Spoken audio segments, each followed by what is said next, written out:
I'm in love with the cocoa. I got it for the long, long, long, long, long.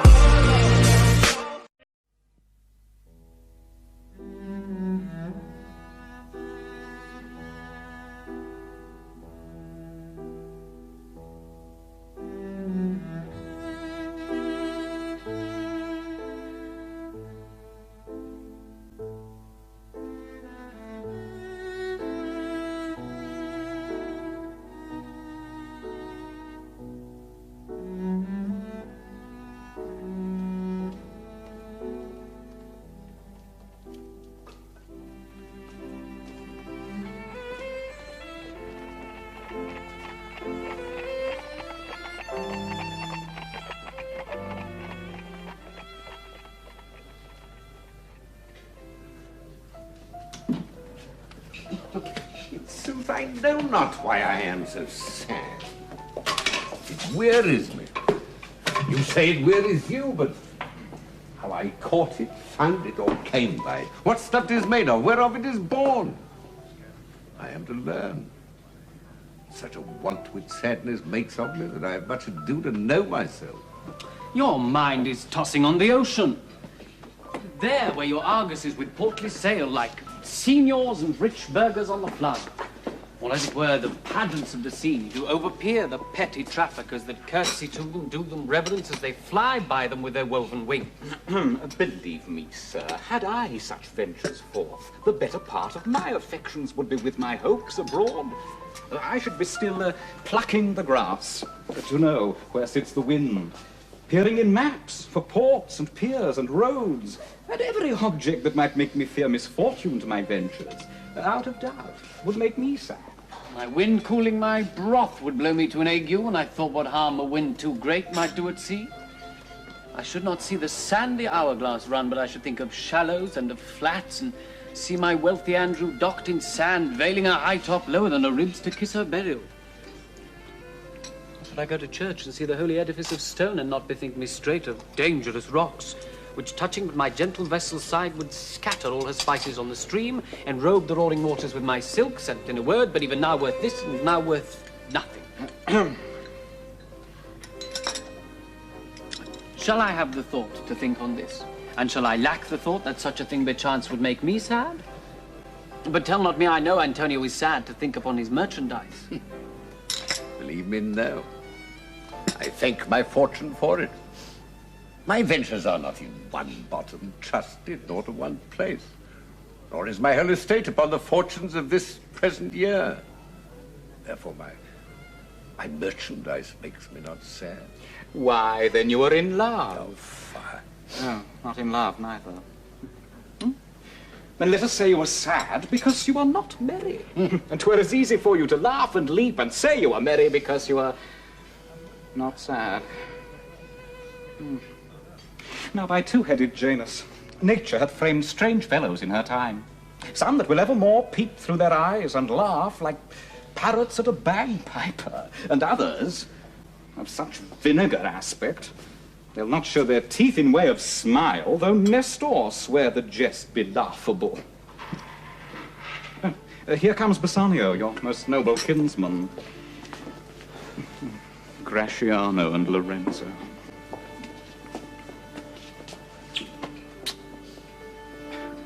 Fare you well. We'll leave you now with better company. I should have stayed till I'd made you merry, if worthier friends had not prevented me.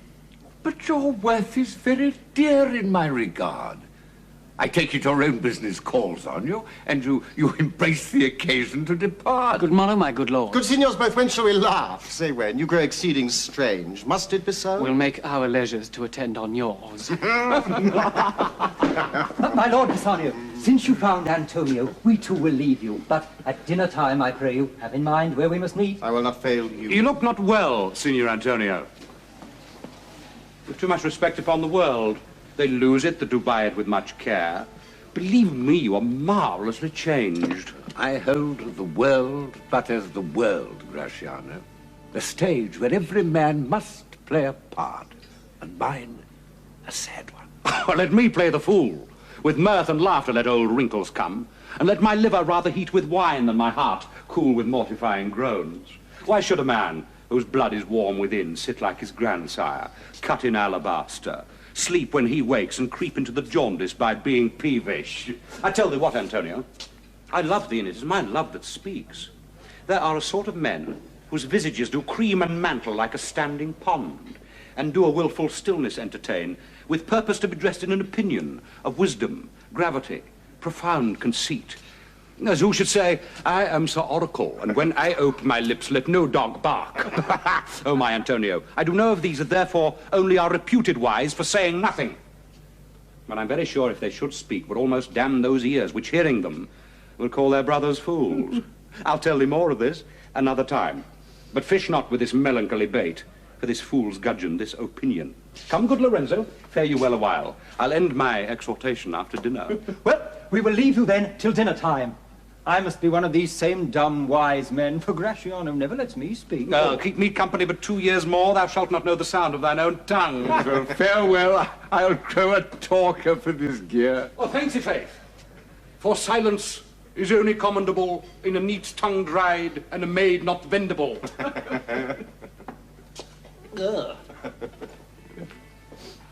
Is that anything now? Oh, Gratiano speaks an infinite deal of nothing more than any man in all Venice. His reasons are as 2 grains of wheat hid in 2 bushels of chaff. You shall seek all day ere you find them, and when you have them, they're not worth the search. Oh. Well, tell me now. What lady is the same to whom you swore a secret pilgrimage that you today promised to tell me of? It is not unknown to you, Antonio, how much I have disabled mine estate by something showing a more swelling port than my faint means would grant continuance.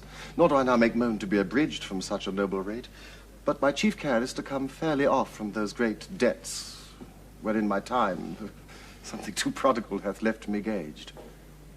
To you, Antonio, I owe the most in money and in love. And from your love I have a warranty to unburthen all my plots and purposes, how to get clear of all the debts I owe. And I pray you, good Bassanio, let me know it. And if it stand as you yourself still do, within the eye of honor, be assured my purse, my person, my extremest means lie all unlocked to your occasions. In my school days, when I had lost one shaft, I shot his fellow of the self-same flight, the self-same way, with more advised watch to find the other 4th. And by adventuring both, I oft found both.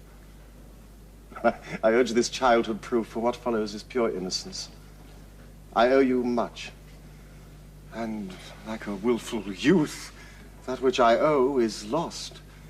But if you please to shoot another arrow that self-way, which you did shoot the first, I do not doubt as I shall watch the aim, or to find both, or bring your latter hazard back again, and thankfully rest debtor for the first. You know me well. And herein spend but time to wind about my love with circumstance.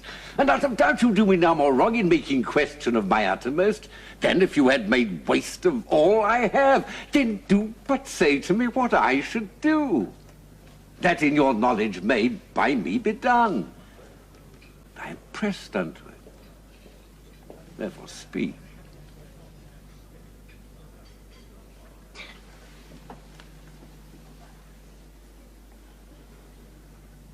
In Belmont is a lady, richly left. And she is fair, and fairer than that word of wondrous virtues. Sometimes from her eyes I did receive fair speechless messages. Her name is Portia. Nothing undervalued to Cato's daughter, Brutus Portia.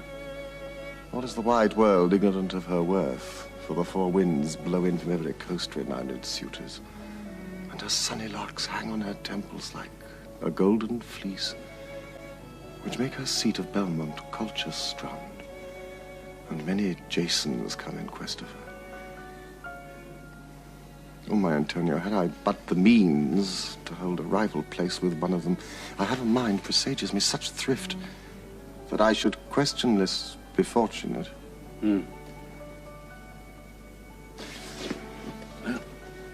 Thou knowest that all my fortunes are at sea. Neither have I money nor commodity to raise a present sum. Therefore, go forth, try what my credit can in Venice do. That shall be racked even to the uttermost to furnish thee to Belmont, to fair Portia. I go presently inquire and say, will I, where money is. And I no question make to have it of my trust or my sake.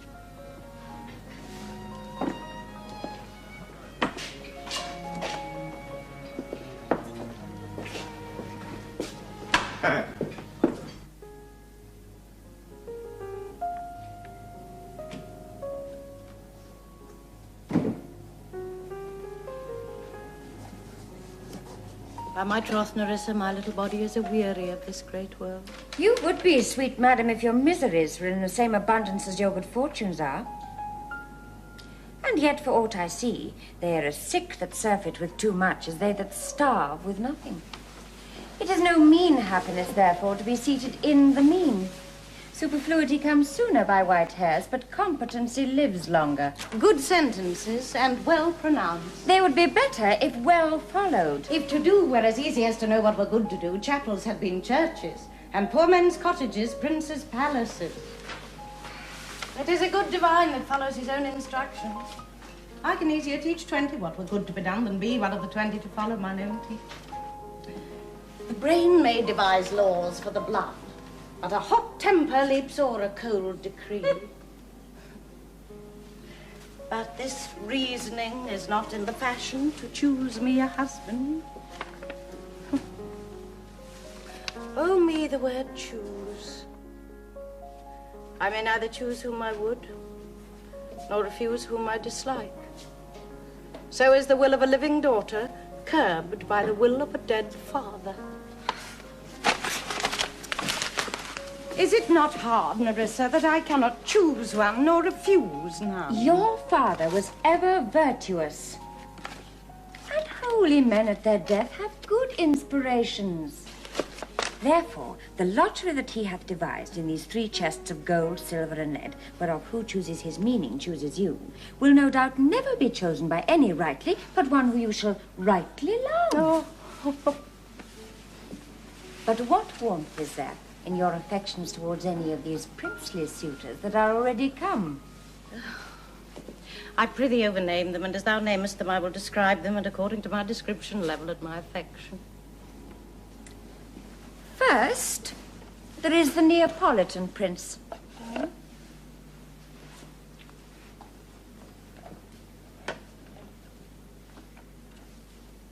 Oh, aye, there's a colt indeed. For he doth nothing but talk of his horse, and he makes it a great appropriation to his own good parts that he can shoe him himself. I'm much afeard my lady his mother played false with a smith. Then there is the County Palatine. No, he doth nothing but frown, as who should say, and you will not have me choose. I'd rather be married to a death's head with a bone in his mouth than to either of these. God defend me from these 2. How say you by the French lord, Monsieur Le Bon? God made him, and therefore let him pass for a man. Oh, in truth, I know it is a sin to be a mocker, but he hath a horse better than the Neapolitans, a better bad habit of frowning than the County Palatine. He's every man and no man. If a throstle'll sing, he falls straight a capering. He will fence with his own shadow. If I should marry him, I should marry 20 husbands. If he would despise me, I would forgive him. But if he loved me to madness, I will never requite him. What say you then to Falconbridge, the young Baron of England? You know I say nothing to him, for he understands not me, nor I him.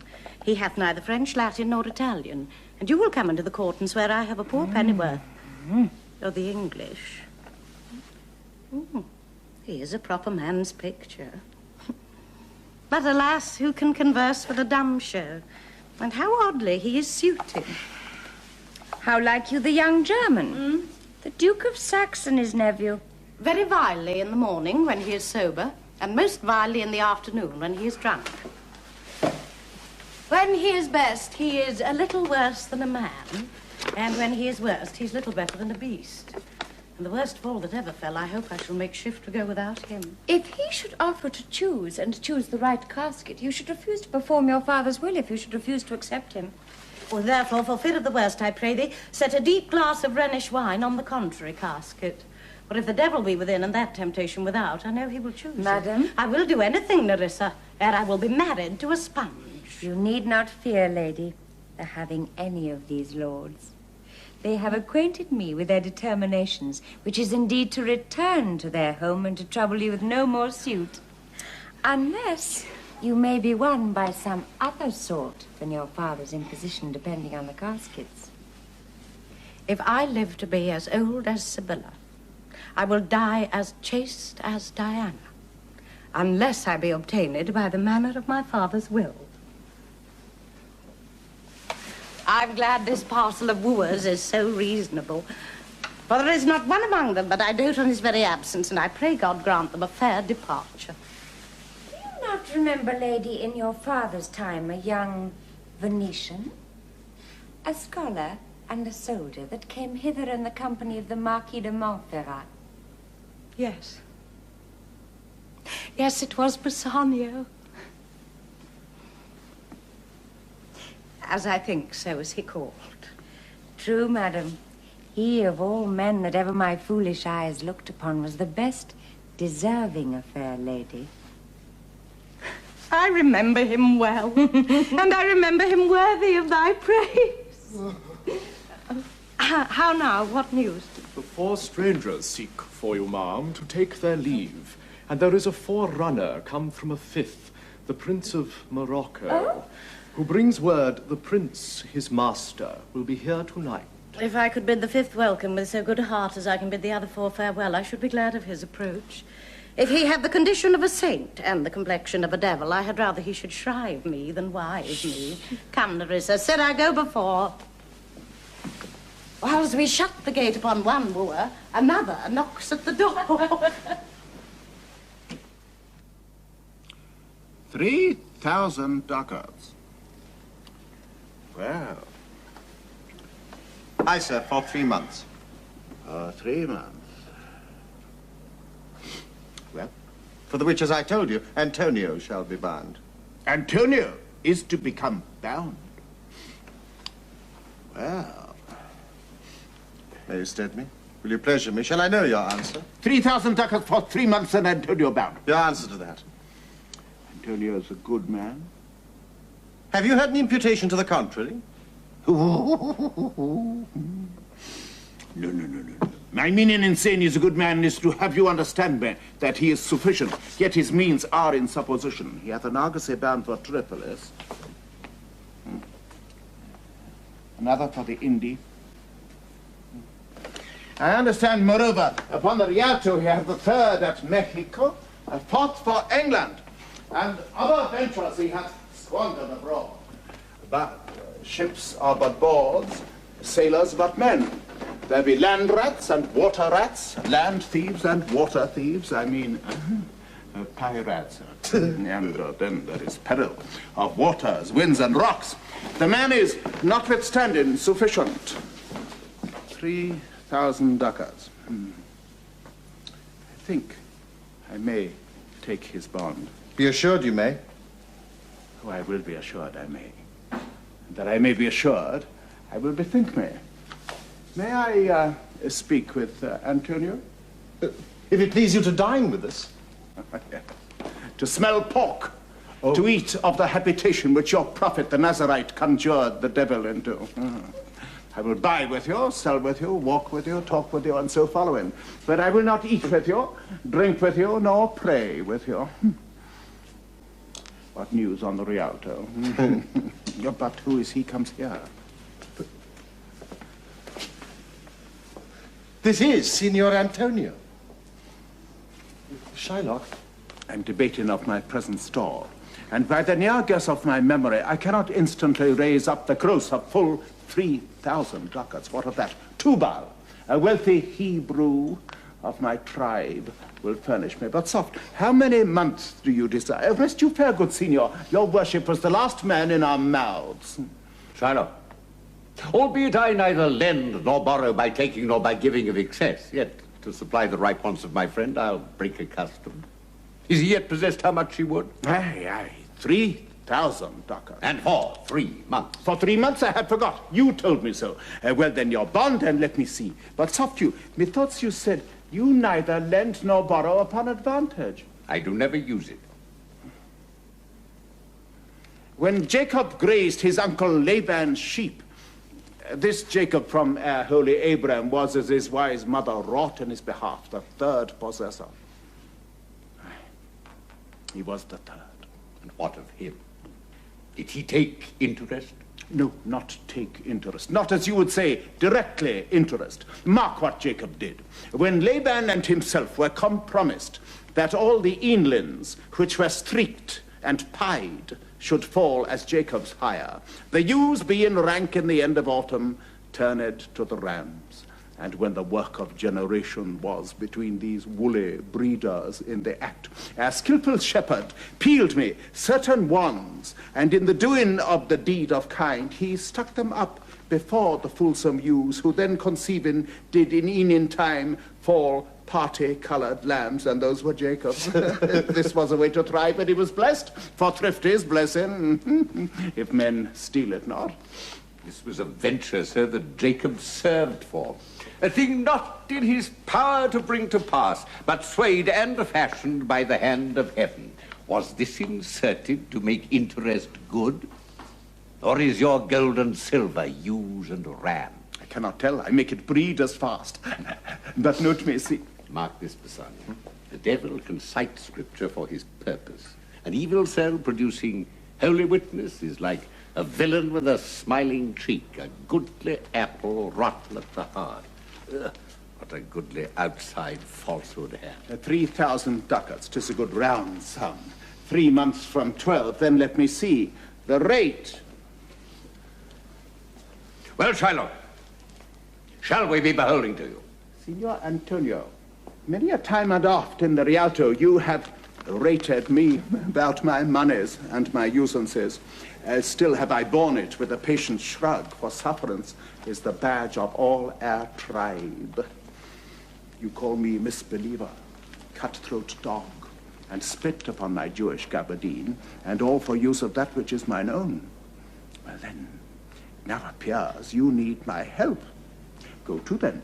You come to me, and you say, Shylock, we would have monies. You say so. You! That did void your room upon my beard and foot me as you spurn a stranger cur over your threshold. Monies is your suit. What should I say to you? Should I not say, hath a dog money? Is it possible a cur can lend 3,000 ducats? Or should I bend low and in a bondman's key with bated breath and whisper in humble and say, this Pether, you spit upon me when till last you spurn me such a time. Another day you call me dog, and for these courtesies I'll lend you thus much money. I am like to call thee so again, to spit on thee again, to spurn thee too. If thou wilt lend this money, lend it not as to thy friends. For when did friendship take a breed for barren metal of a friend? No, lend it rather to thine enemy. For if he break, thou mayst with better face exact the penalty. Look you how you storm. I would be friends with you and have your love. Forget the shames that you have stained me with. Supply your present wants and take no doit of usance for my monies, and you'll not hear me. This is kind I offer. This were kindness? This kindness. Well, I shall go with me to a notary. Seal me there your single bond, and in a merry sport, if you repay me not on such a day, in such a place, such sum or sums as are expressed in the condition, let the forfeit be nominated for an equal pound of your fair flesh, to be cut off and taken in what part of your body pleaseth me. Content! I' faith, I'll seal to such a bond, and say there is much kindness in the Jew. You shall not seal to such a bond for me. I'd rather dwell in my necessity. Fear not, man, I will not forfeit it.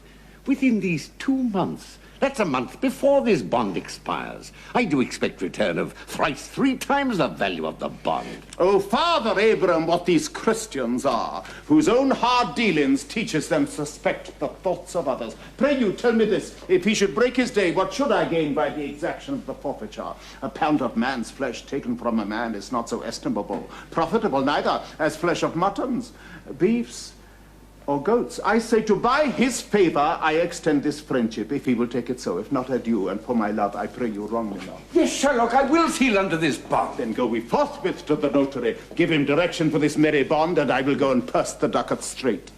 See to my house left in the fearful guard of an unthrifty knave, and presently I'll be with you. By thee, gentle Jew.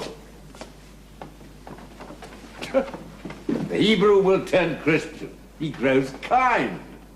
I like not fair terms and a villain's mind.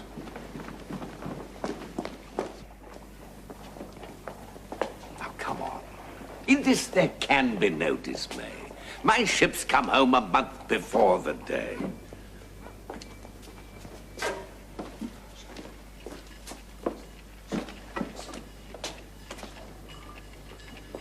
Signor Bassanio, Graciano, I have suit to you. you have obtained it. You must not deny me. I must go with you to Belmont. Well, then you must. But hear thee, Graciano. Thou art too wild, too rude, and bold of voice. Parts that become thee happily enough, and in such eyes as ours appear not false. But where thou art not known, why, there they appear something too liberal. I pray thee, take pains to allay with some cold drops of modesty thy skipping spirit, lest through thy wild behavior I be misconstrued in the place I go to, and lose my hopes. My Lord Bassanio, hear me. If I do not put on a sober habit, talk with respect, and swear but now and then, wear prayer books in my pocket, look demurely, nay more, while Grace is saying, hood mine eyes thus with my hat, and sigh and say, Amen. Use all the observance of civility, like one well studied in a sad ostent to please his grandam. Never trust me more. Well, we shall see your bearing. Nay, but I bar tonight. You shall not gauge me by what we do tonight. No, that were pity. I would rather entreat you to put on your boldest suit of mirth. We have friends that purpose merriment. But fare thee well, I have some business. And I must to Lorenzo and the rest, but we will visit you at supper time.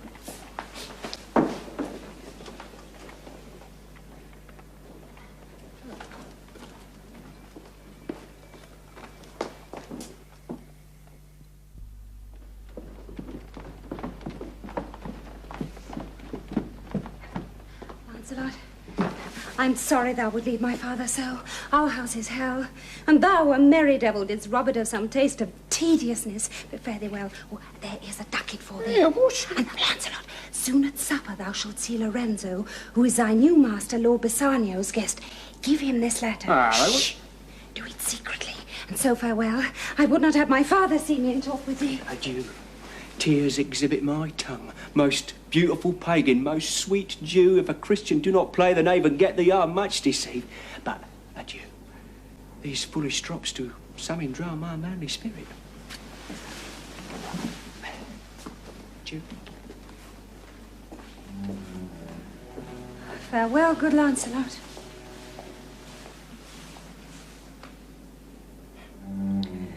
Lack, what heinous sin is it in me to be ashamed to be my father's child?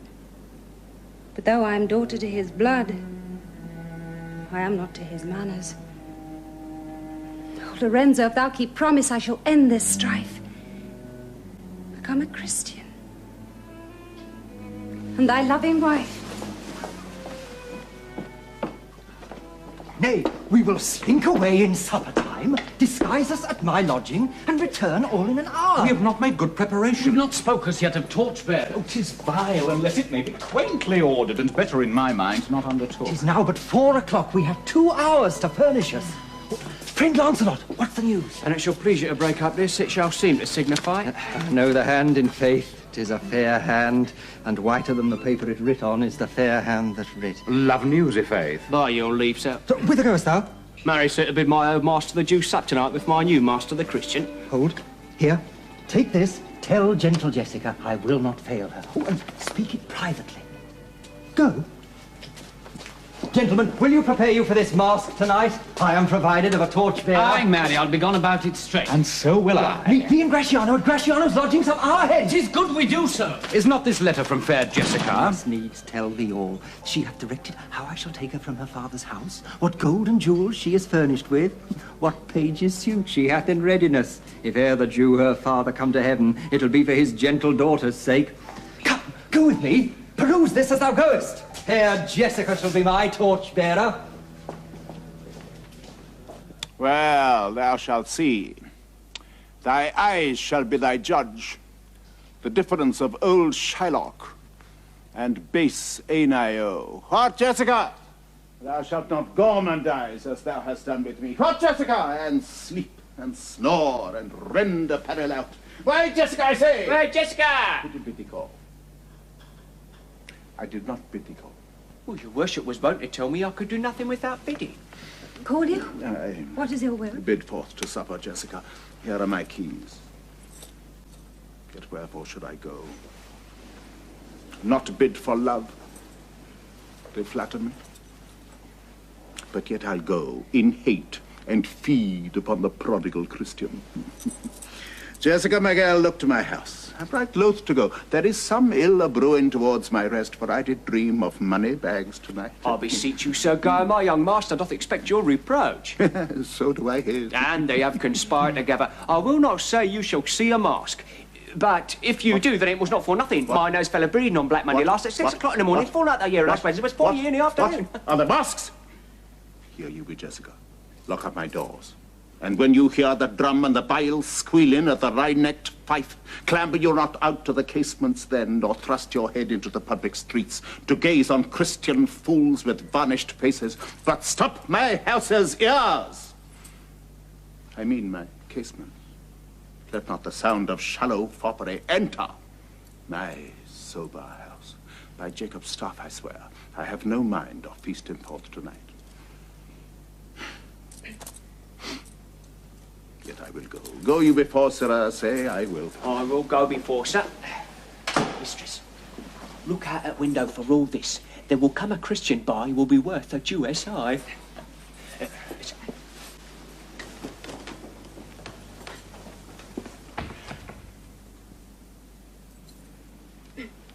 What said that fool of Hagar's offspring, huh? His words were farewell, mistress. Nothing else.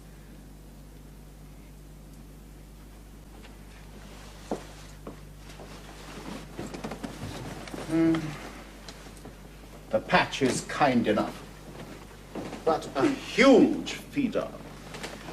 Snail's slow in profit, and he sleeps by day more than the wildcat.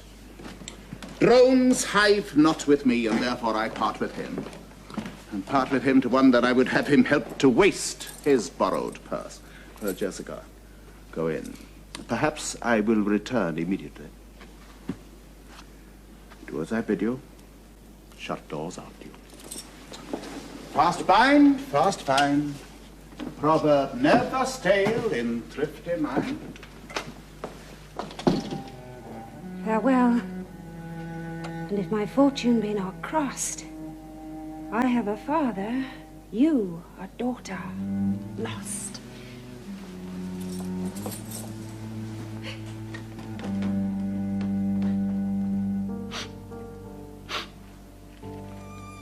Mislike me not for my complexion, the shadowed livery of the burnished sun, to whom I am a neighbor and near bred. Bring me the fairest creature northward born, where Phoebus' fire scarce thaws the icicles, and let us make incision for your love, to prove whose blood is reddest, his or mine. I tell thee, lady, this aspect of mine hath feared the valiant. By my love I swear, the best regarded virgins of our clime hath loved it too.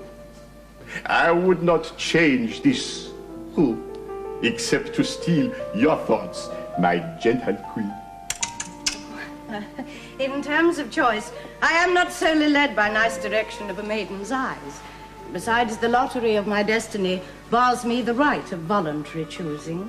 But if my father had not scanted me, and hedged me by his wit, to yield myself his wife, who wins me by that means I told you, your self-renowned prince then stood as fair as any comer I have looked on yet for my affection. Even for that, I thank you.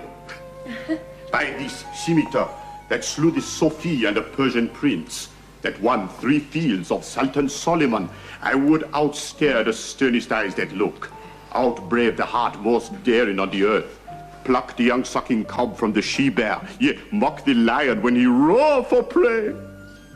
To win thee, lady. You must take your chance, and either not attempt to choose at all, or swear before you choose if you choose wrong, never to speak to lady afterwards in way of marriage, therefore be advised. No, will not. Come, bring me unto my chance. Go, make your choice.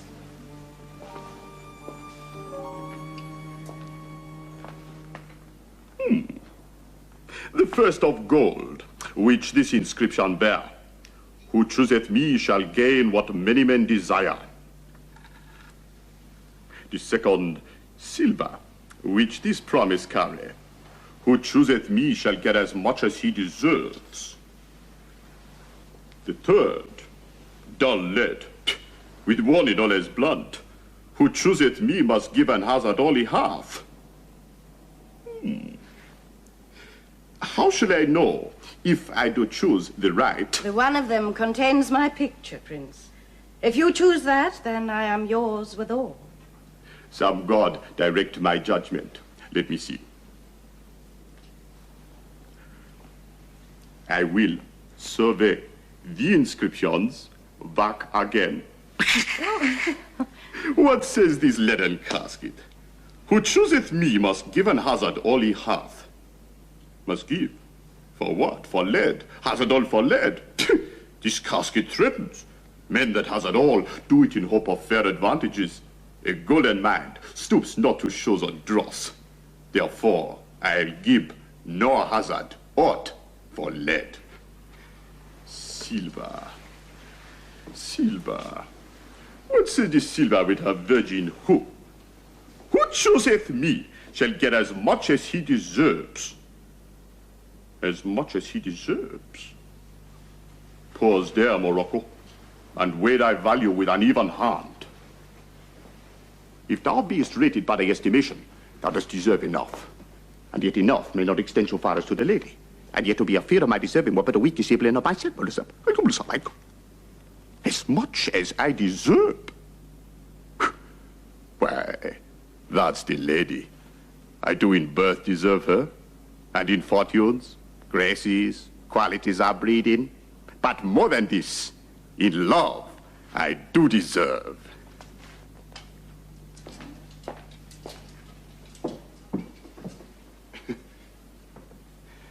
What if I strayed no further, but chose here? Let's see once more this scene graved in gold. Who chooseth me shall gain what many men desire. Why, that's the lady. Deliver me the key. Here do I choose and thrive by as I may. There, take it, Prince. And if my form lie there, then I am yours. Oh, hell.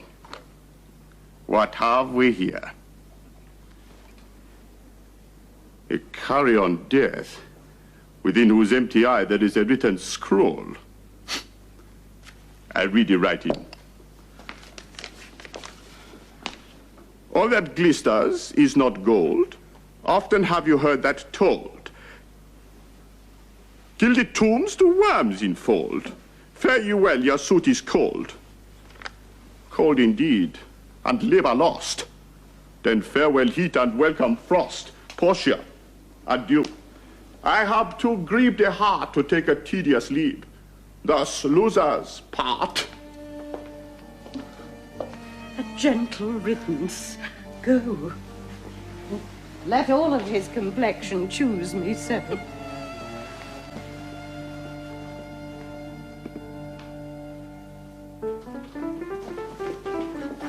Quick, I pray thee. The Prince of Aragon hath ta'en his oath, and comes to his election presently.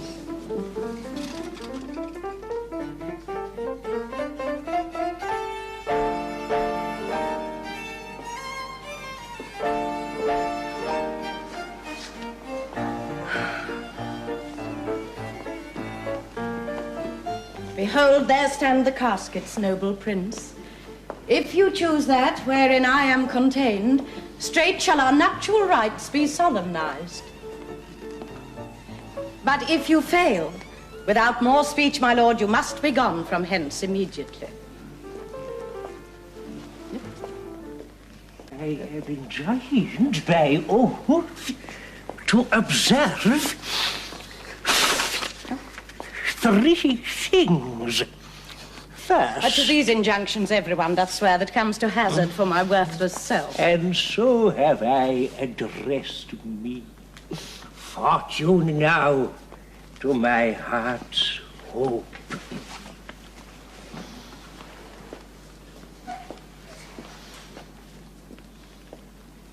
Gold.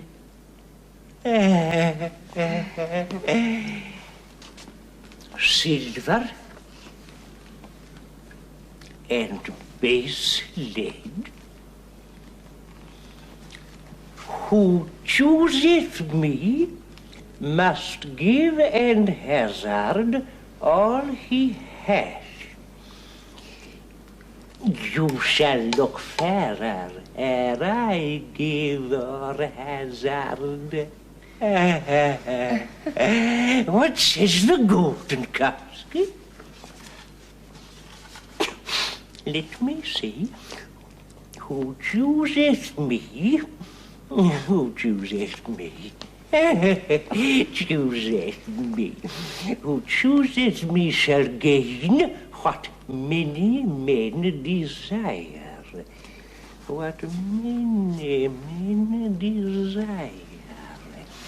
By that many may be meant the full multitude that choose by show, not knowing more than the fond eye doth teach, which pries not to the interior, but like the martlet, builds in the weather on the outward wall, even in the very force and rude of casualty. I will not choose what many men desire, because I will not jump with common spirits, nor rank me with the barber of smultitude. Why then to thee, thou silver treasure house, tell me once more what title thou dost bear. Who chooseth me? Who chooseth me? Shall get as much as he deserves. Shall get, and well said too. For who shall go about to cozen fortune and be honorable without the stamp of merit? Let none presume to wear an undeserved dignity, or that degrees, estates, and offices were not derived corruptly, and that pure honor were purchased by the merit of the wearer. How many then should cover that stand bare? How many be commanded that command? How much low peasantry would then be gleaned from the true seed of honor? And how much honor picked from the chaff and ruin of the times to be new varnished?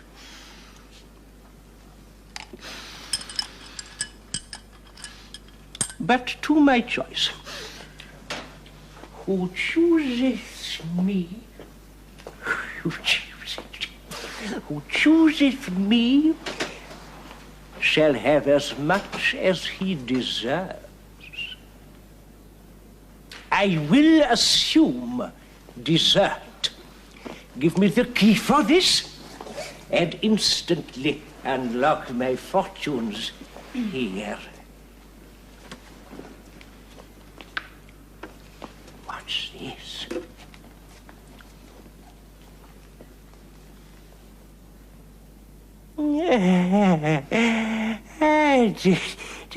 The portrait of a blinking idiot. Who chooses me shall have as much as he deserves. Did I deserve no more than a fool's head? Is that my prize? Are my deserts no better? To offend and judge are distinct offices, and of opposed natures. With one fool's head I came to woo, but I go away with two. Sweet adieu. I'll keep my oath, patiently to bear my wrath.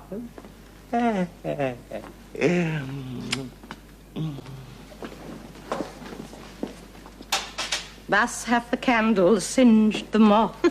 Ma'am, there is a lighted at your gate, a young Venetian, one that comes before to signify the approaching of his lord, from whom he bringeth sensible regreets, to wit, besides commends and courteous breath, gifts of rich value. Yet I have not seen so likely an ambassador of love. A day in April never came so sweet, to show how costly summer was at hand, as this forespurrer comes before his lord. No more, I pray thee. I'm half afeard thou'lt say anon he is some kin to thee, thou spend such high day wit in praising him. Come, come, Nerissa, for I long to see quick Cupid's post that comes so mannerly. Bassanio, Lord, love, if thy will it be.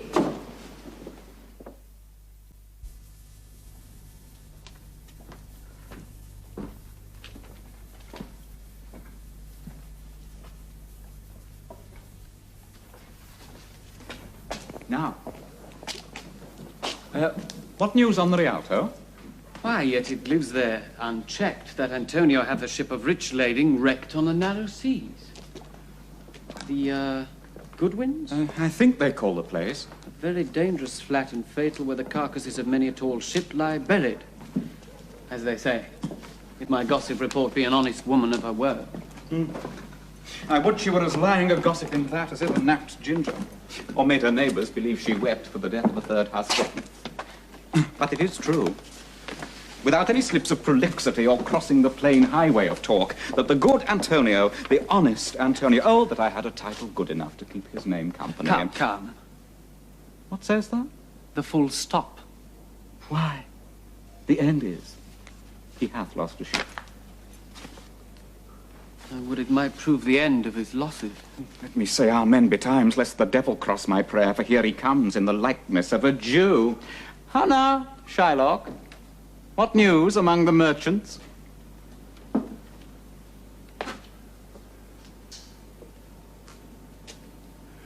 You knew none so well. None so well as you of my daughter's plight. That's certain. I, for my part, knew the tailor that made the wings she flew withal. And Shylock, for his own part, knew the bird was fledged, and then it is the complexion of them all to leave the dam. She is damned for it. That's certain, if the devil may be her judge. My own flesh and blood to revolt. Out upon it, old carrion. Revolts it at these years? I say, my daughter is my flesh and blood. There is more difference between thy flesh and hers than between jet and ivory. More between your bloods than there is between red wine and Rhenish. But tell us, do you hear whether Antonio have had any loss of Another bad match, a bankrupt, a prodigal that dares scarce show his head in the Rialto. A beggar that was used to come so smug upon the mart.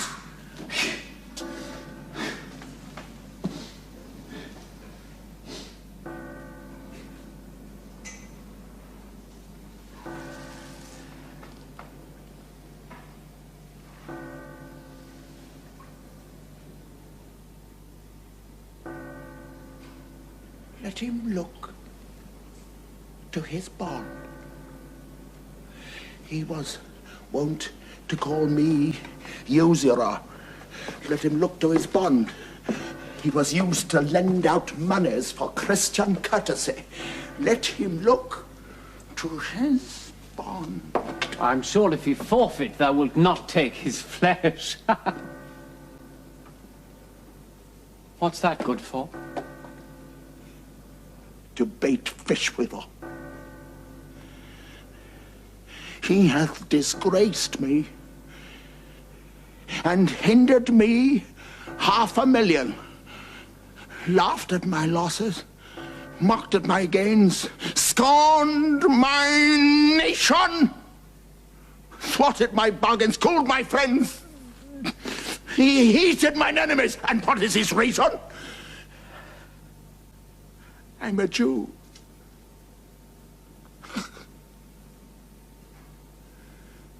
That's not a Jew. Eyes. Another Jew hands, organs, dimensions, senses, affections, passions. If you prick us, do we not bleed? Tickle us, do we not laugh? If you poison us, do we not die? And if you wrong us, shall we not revenge? If we are like you in the rest, we will resemble you in that. If a Jew wrong a Christian, what is his humility? Why? Revenge. If a Christian wrong a Jew, what should his sufferance be? By Christian example. Why?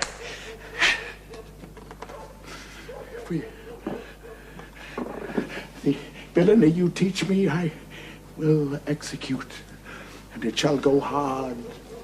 But I will better the instruction.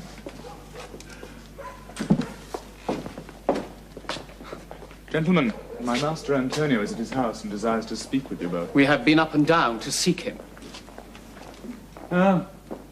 Here comes another of the tribe. A third cannot be matched unless the devil himself turn Jew.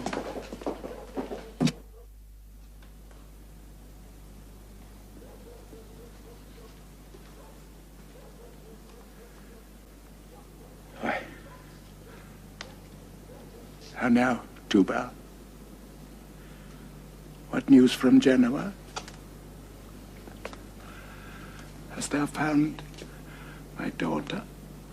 I often came where I did hear of her, but cannot find her. Quiet. There. There. There.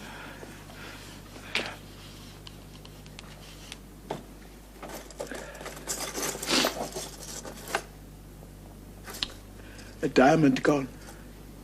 Cost me 2,000 ducats in Frankfurt. The curse never fell upon our nation till now. I never felt it till now. 2,000 and that another precious, precious jewels. I want my daughter wear dead at my foot, and the jewels in her ear. I would she were hers at my foot, and the ducats in her coffin. No news of them. I know not what's lost in the search. Why, there loss upon loss. The thief gone with so much to find the thief, and no satisfaction, no revenge, no ill luck stirring. But what lights on my shoulders? No sighs but of my breathing, no tears but my shedding. Yes, other men have ill luck too. Antonio, as I heard in Genoa. What? Ill luck? Hath an argosy cast away coming from Tripolis. Thank God! Thank God! Is it true? Is it true? I spoke with some of the sailors that escaped the wreck. Thank thee, good Tubal. Good news, good news.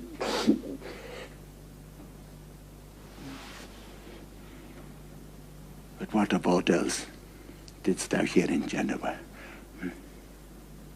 Your daughter spent in Genoa, as I heard, one night, 80 ducats.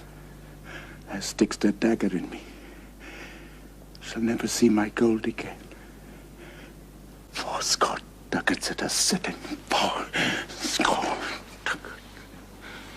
There came divers of Antonio's creditors in my company to Venice that swear he cannot choose but break. Very glad of it. Plague him, torture him. I'm glad of it.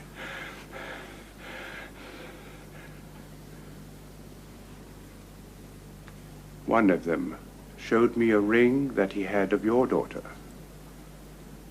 For a monkey?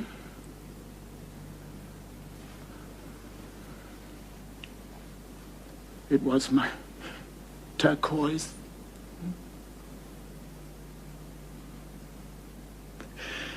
I had it of Leah when I was a bachelor.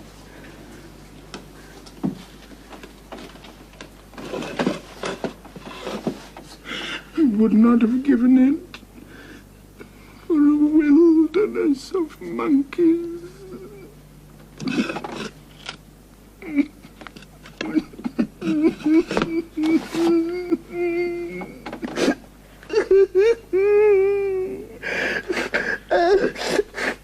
But Antonio is certainly undone. That's true. That's very true.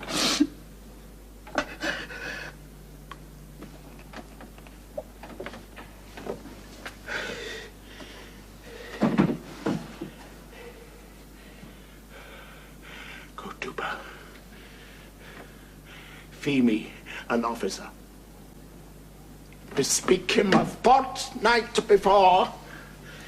I will have the heart of him if he forfeit.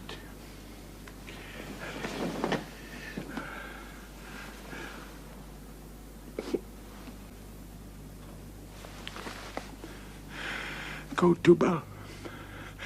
Meet me at our synagogue. Go, Tuba. At our synagogue. Tuba.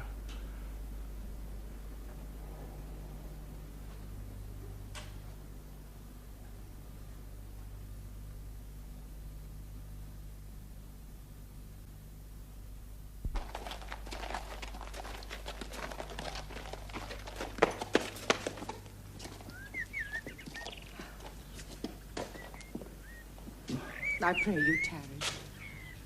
Pause a day or two before you hazard. For in choosing wrong, I lose your company. Therefore, forbear a while. There's something tells me, but it is not love. I would not lose you. And you know yourself hate counsels not in such equality. But lest you should not understand me well, and yet a maiden hath no tongue but thought, I would detain you here some month or two before you venture for me. I could teach you how to choose right, but then I am forsworn. So will I never be. So may you miss me. And if you do, you make me wish a sin that I had been forsworn. Oh, beshrew your eyes. They have all looked me and divided me. One half of me is yours, the other half yours. Mine own, I would say, but if mine, then yours, and so all yours. Oh, these naughty times put bars between the owners and their rights, and so though yours not yours. Prove it so, let fortune go to hell for it, not I. I speak too long. But 'tis to appease the time, to eke it and to draw it out in length, to stay you from election. Let me choose. For as I am, I live upon the rack. Upon the rack, Bassanio, then confess what treason there is mingled with your love. None but that ugly treason of mistrust which makes me fear the enjoying of my love. There may as well be amity and life between snow and fire as treason and my love. Aye, but I fear you speak upon the rack, where men enforced do speak anything. Promise me life and I'll confess the truth. Well then, confess and live. Confess and love had been the very sun of my confession. Happy torment, when my torturer doth teach me answers for deliverance. But let me to my fortune and the caskets. Away then. I am locked in one of them. If you do love me, you will find me out.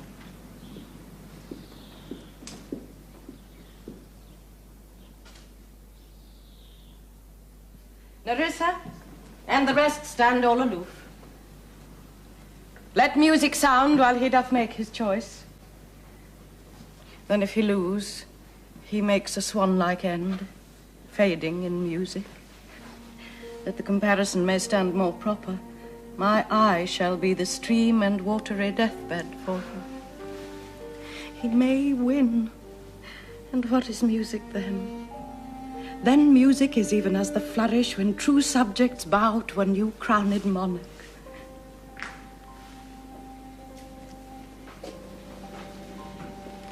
Such it is as are those dulcet sounds in break of day, that creep into the dreaming bridegroom's ear and summon him to marriage. Go, Hercules.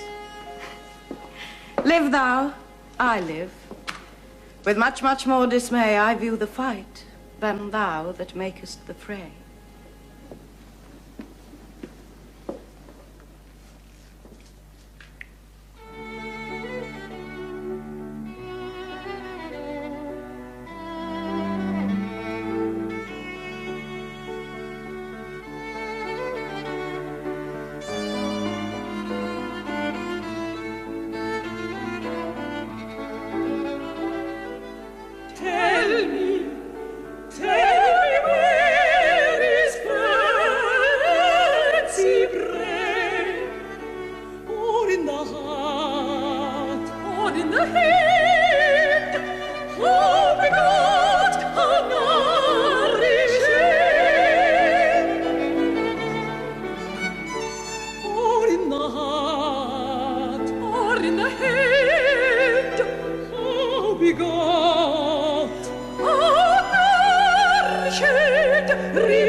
The world is still deceived with ornament.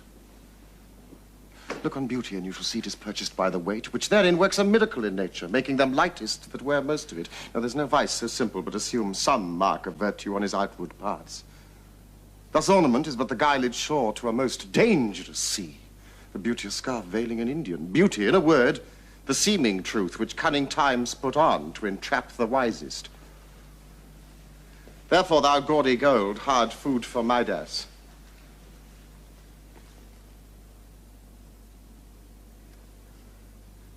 I will none of thee.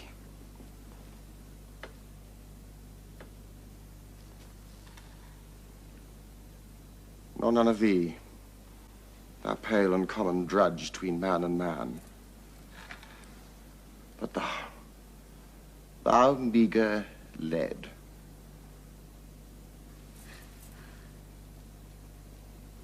Which rather threatenest than dost promise aught. Thy plainness moves me more than eloquence. And here choose I, joy be the consequence.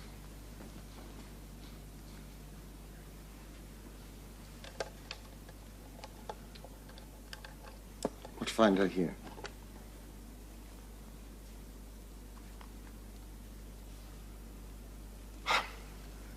Fair Portia's counterfeit. What demigod hath come so near creation? Move these eyes? Or whether riding on the balls of mine seem they in motion? Here are severed lips, parted with sugar breath, so sweet a bar should sunder such sweet friends. Here in her hairs the painter plays the spider, and hath woven a golden mesh to entrap the hearts of men faster than gnats in cobwebs. But her eyes, how could he see to do them? Having made one, methinks it should have power to steal both his and leave itself unfurnished. Here is the scroll of the summary and continent of my fortune. You that choose not by the view, chance as fair and choose as true. Since this fortune falls to you, be content and seek no new. If you be well pleased with this, and hold your fortune for your bliss, turn you where your lady is, and claim her with a loving kiss.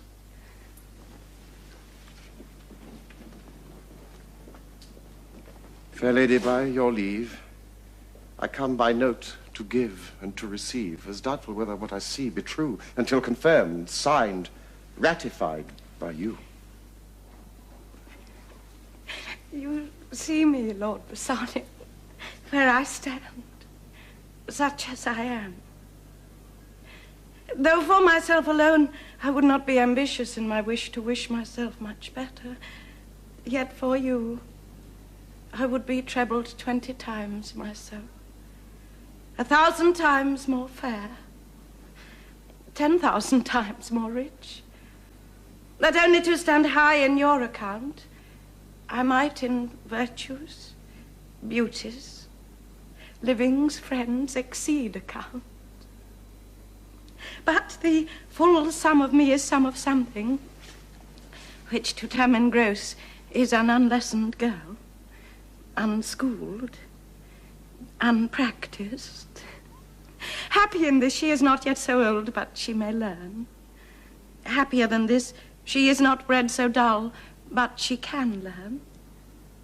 And happiest of all is that her gentle spirit commits itself to yours, to be directed as from her lord, her governor, her king. Myself and what is mine to you and yours is now converted. But now I was the lord of this fair mansion, master of my servants, queen or myself.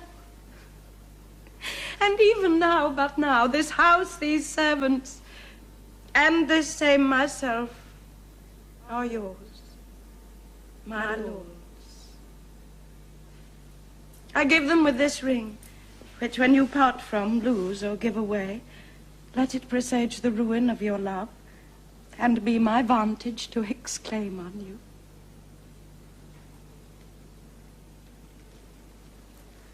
Madam, you have bereft me of all words. And my blood speaks to you in my veins.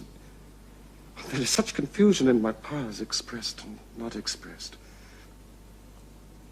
But when this ring parts from this finger, then parts life from hence. Or then be bold to say, Bassanio's dead.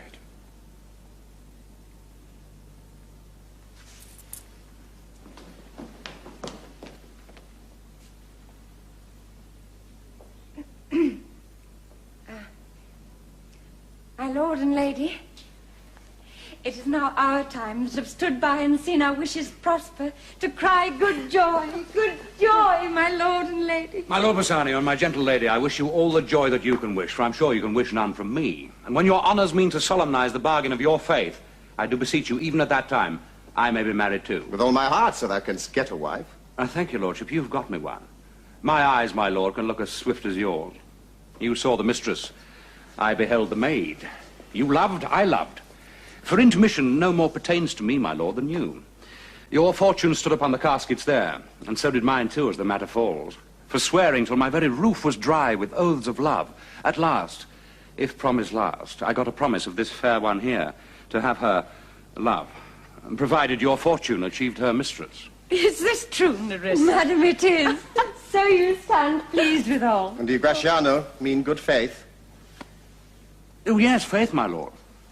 A feast shall be much honoured by your marriage. We'll play them the first boy for 1,000 ducats. Stake down. Oh, no, we shall ne'er win at that sport and stake down.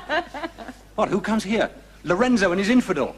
What, and my old Venetian friend Salerio? Lorenzo and Salerio, welcome hither. If the youth of my new interest have power to bid them welcome, by your leave I bid my friends and very countrymen, sweet Portia, welcome. So do I, my lord. They are entirely welcome. I thank your honour.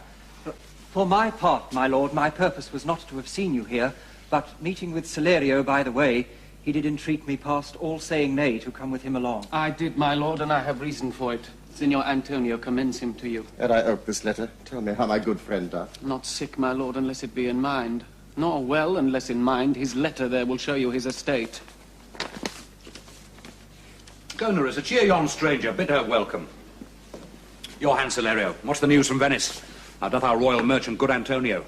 I know he'll be pleased with our success. We are the Jasons. We have won the fleece. I would you had won the fleece that he hath lost. There are some shrewd contents in yon same paper that steals the colour from Bassanio's cheek. With leave, Bassanio, I am half yourself, and I must freely have the half of anything that this same paper brings you. Sweet Portia, here are a few of the unpleasantest words that ever blotted paper. Gentle lady, I have engaged myself to my dear friend. Engaged my friend to his mere enemy, to feed my means. It is a letter, lady. The paper is the body of my friend, and every word in it a gaping wound issuing life's blood. But is it true? Salerio, had all his ventures failed? What, not one hit? From Tripolis, Mexico, and England, from Lisbon, Barbary, and India, and not one vessel escaped the dreadful touch of merchant marring rocks. Not one, my lord. Besides, it should appear if he had the present money to discharge the Jew, he would not take it. Never did I know a creature that did bear the shape of man so keen and greedy to confound a man. He plies the Duke at morning and at night, and doth impeach the freedom of the state if they deny him justice. 20 merchants, the Duke himself, and the magnificos of greatest port have all persuaded with him. But none can drive him from the envious plea of forfeiture, of justice, and his bond. When I was with him, I have heard him swear to Tubal and to Chus, his countrymen, that he would rather have Antonio's flesh than 20 times the value of the sum that he did owe him. And I know, my lord, if law, authority, and power deny not, it will go hard with poor Antonio. Is it your dear friend that is thus in trouble? The dearest friend to me, the kindest man. The best conditioned and unwearied spirit in doing courtesies. One in whom the ancient Roman honor doth more appear than any that draws breath in Italy. What sum owes he the Jew? For me, 3,000 ducats. What, no more? Pay him 6,000 and deface the bond. Double 6,000 and then treble that before a friend of this description shall lose a hair through Bassanio's fault. First go with me to church and call me wife, and then away to Venice to your friend. For never shall you lie by Portia's side with an unquiet soul. You shall have gold to pay the petty debt 20 times over. And when it is paid, bring your true friend along. My maid Nerissa and myself, meantime, will live as maids and widows. Come, away. For you shall hence upon your wedding day. Bid your friends welcome. Show a merry cheer. Since you are dear bought, I will love you, dear.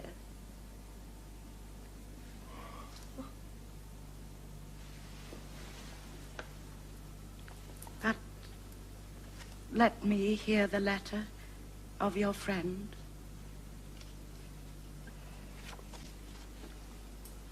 Sweet Bassanio. My ships have all miscarried. My creditors grow cruel. My estate is very low. My bond to the Jew is forfeit.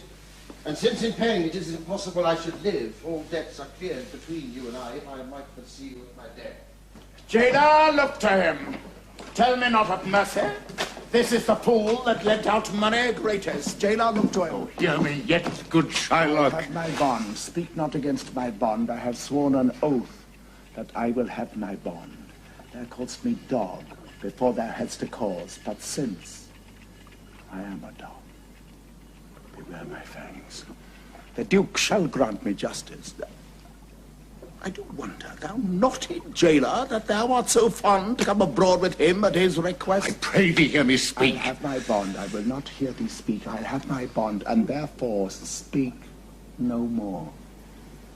I'll only mean a soft, dull-eyed fool to shake the head, relent and sigh, and yield to Christian intercessors. Follow not. I'll have no speaking. I will have my bond.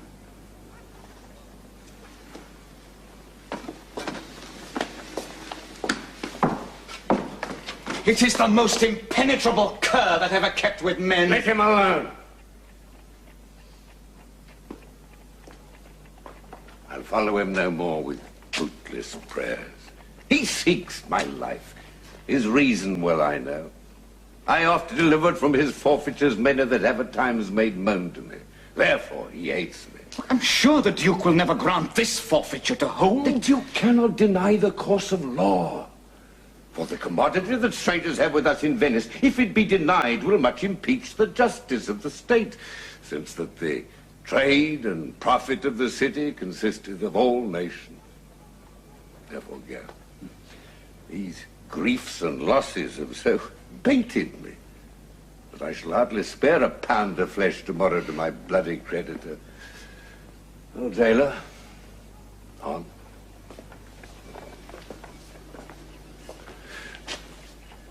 Pray God Bassanio come. Do see me pay my debt. And then I cannot.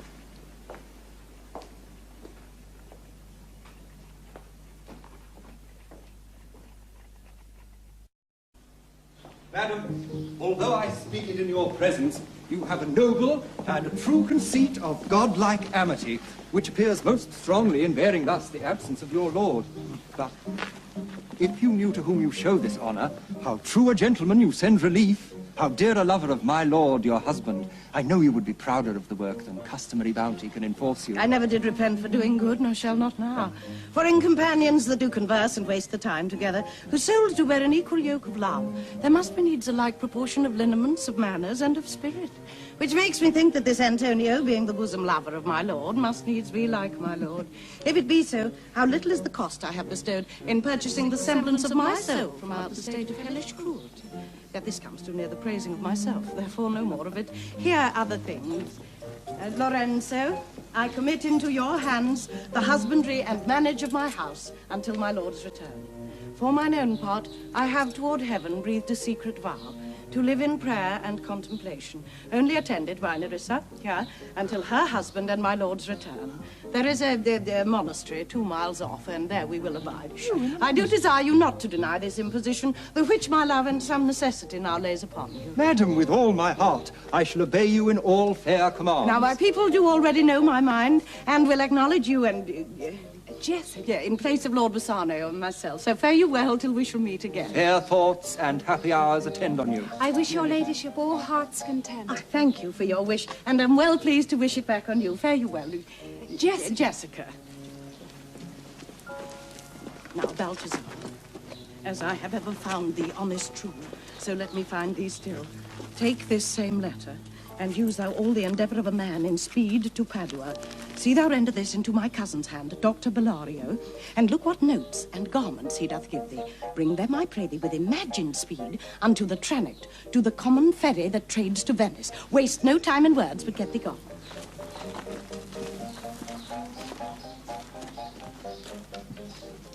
I shall be there before thee.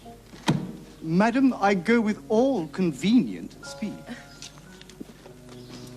Come on, Nerissa, for I have work in hand that you yet know not of.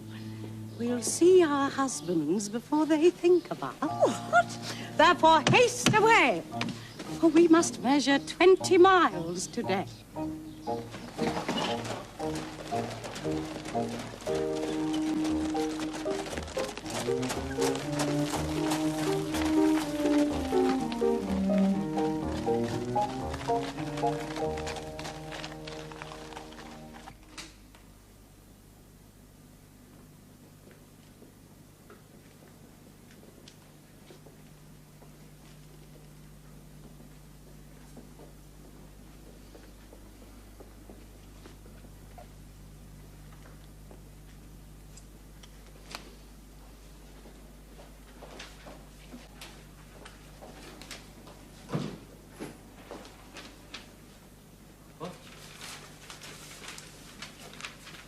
Is Antonio here? Ready, sir, please, okay.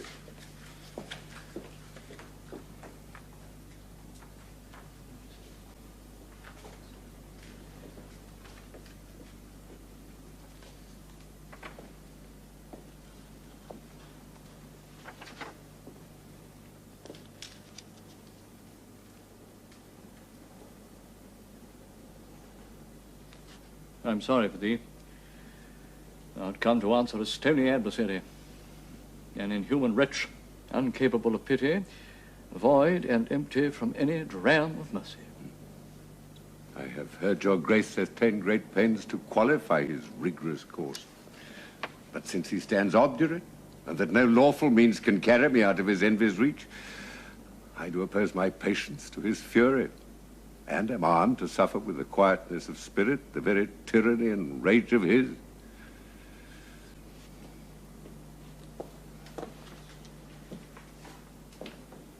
Go one and call the Jew into the court. He is ready at the door. He comes, my lord. Make room, and let him stand before our face.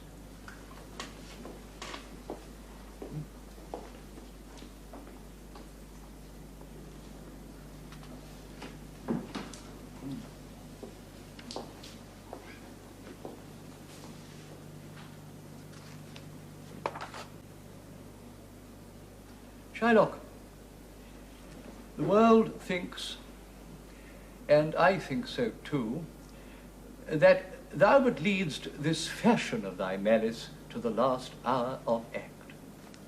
And then 'tis thought thou'lt show thy mercy, and remorse more strange than is thy strange apparent cruelty. And where thou now exacts the penalty, which is a pound of this poor merchant's flesh, thou wilt not only loose the forfeiture, but touched with human gentleness and love, forgive a moiety of the principal.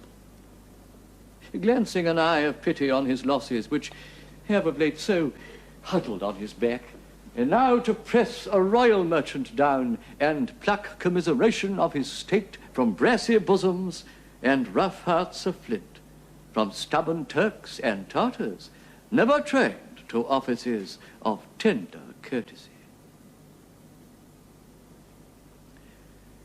We all expect a gentle answer. Jew? I have possessed your grace of what I purpose, and by our holy Sabbath have I sworn to have the due and forfeit of my bond. If you deny it, let the danger light upon your charter and your city's freedom.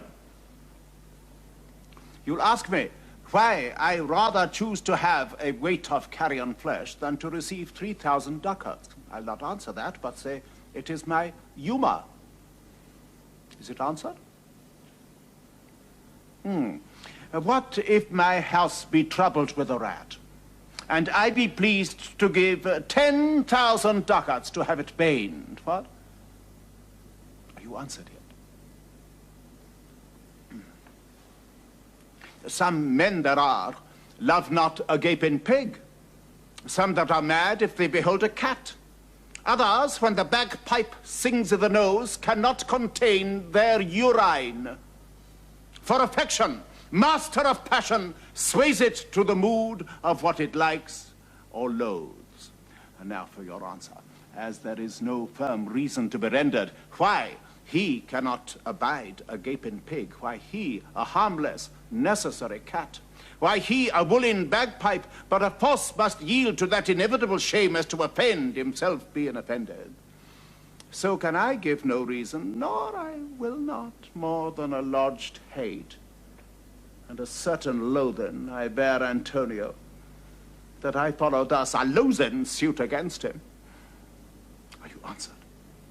This is no answer, thou unfeeling man, to excuse the current of thy cruelty. I'm not bound to please thee with my answers. Do all men kill the things they do not love? Hates every man the thing he would not kill. Every offence is not a hate offence. What wouldst thou have a serpent sting thee twice? I pray you think. You question with the Jew? You may as well go stand up on the beach and bid the main flood bait his usual height.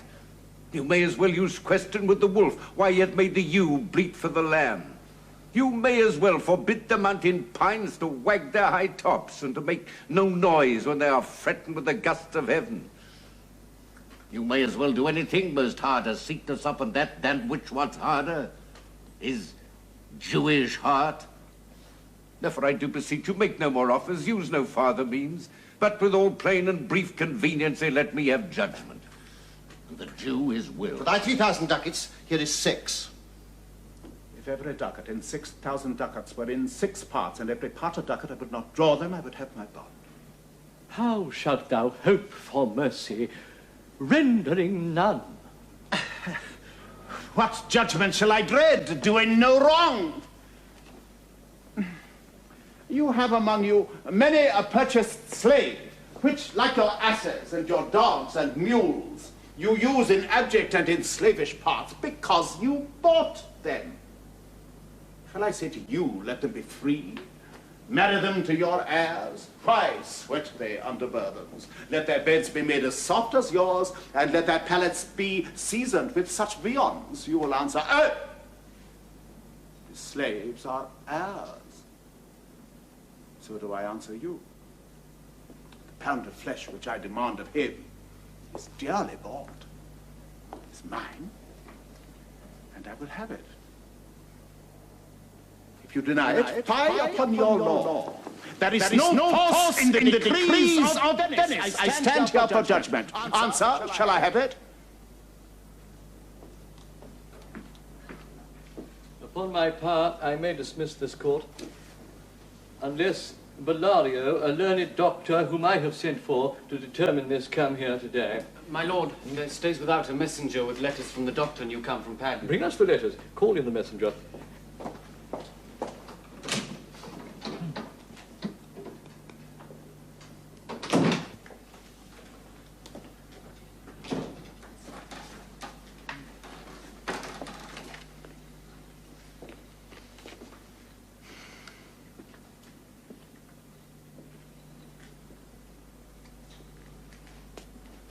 Good cheer, Antonio.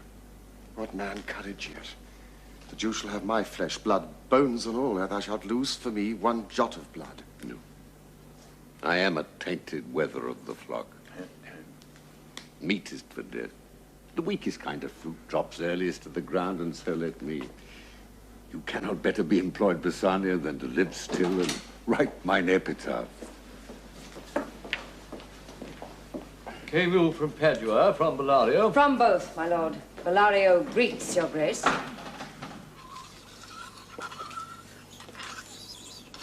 Why dost thou whet thy knife so earnestly? To cut the forfeiture from that bankrupt there. Thou makes thy knife keen, but no metal can. No, not the hangman's axe bear half the keenness of thy sharp envy. Can no prayers pierce thee? No, none that thou hast wit enough to make. Oh, be thou damned inexorable dog! And for thy life let justice be accused. Thou almost makes me waver in my faith to hold opinion with Pythagoras that souls of animals infuse themselves into the trunks of men. Thy currish spirit governed a wolf, who hanged for human slaughter, even from the gallows did his fell soul fleet, and whilst thou layest in thy unhallowed dam, infused itself in thee. For thy desires are wolfish, bloody, starved and ravenous. Till thou canst rail the seal from off my bond, thou but offense thy lungs to speak so loud. Repair thy wit, good youth, or it will fall to cureless ruin. I stand here for law. This letter from Bellario doth commend a young and learned doctor to our court. Where is he? He attendeth here hard by to know your answer, whether you'll admit him. Oh, with all my heart. Some 3 or 4 of you go give him courteous conduct in this place. Meantime, the court shall hear Bellario's letter. Your Grace shall understand that at the receipt of your letter I am very sick. But in the instant that your messenger came, in loving visitation was with me a young doctor of Rome. His name is Balthazar. I acquainted him with the cause and controversy between the Jew and Antonio the merchant. We turned our many books together. He is furnished with my opinion, which, bettered with his own learning, the greatness whereof I cannot enough commend, as it comes with him at my importunity to fill up your Grace's request in my stead. I beseech you, let his lack of years be no impediment to let him lack a reverent estimation, for I never knew so young a body. With so old a head. I leave him to your gracious acceptance, whose trial shall better publish his commendation. Here, the learned Bellario, what he writes. And here, I take it, is the doctor come. Give me your hand. Came you from Earl Bellario? I did, my lord. You are welcome. Yes. Take your place.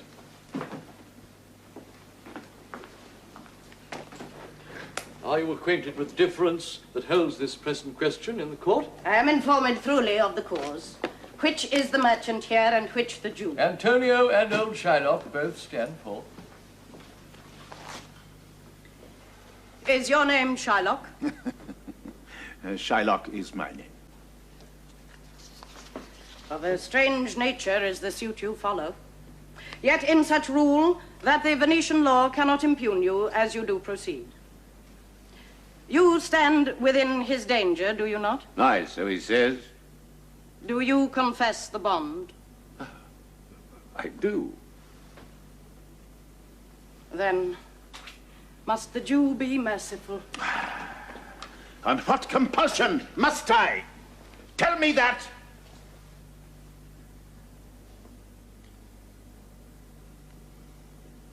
The quality of mercy is not strained. It droppeth as the gentle rain from heaven upon the place beneath. It is twice blessed. It blesseth him that gives and him that takes. 'Tis mightiest in the mightiest. It becomes the throned monarch better than his crown. His scepter shows the force of temporal power, the attribute to awe and majesty, wherein doth sit the dread and fear of kings. But mercy is above this sceptred sway. It is enthroned in the hearts of kings. It is an attribute to God himself. And earthly power doth then show likest gods, when mercy seasons justice. Therefore, Jew, though justice be thy plea, consider this, that in the course of justice, none of us should see salvation. Oh. We do pray for mercy, and that same prayer doth teach us all to render the deeds of mercy.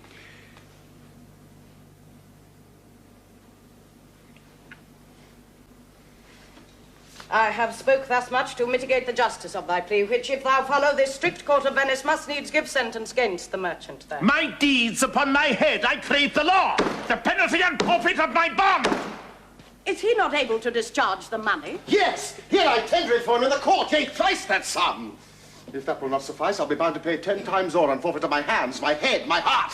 And if this will not suffice, it must appear that malice bears down truth. And I beseech you, wrest once the law into your authority to do a great right, to do a little wrong, and curb this cruel devil of his will. It must not be. There is no power in Venice can alter a decree established. 'Twill be recorded as a precedent, and many an error by the same example will rush into the state. It cannot be. A Daniel come to judgment. Yea, a Daniel, O wise young judge, how I do honor thee. I pray you let me look upon the bond. It is most reverend.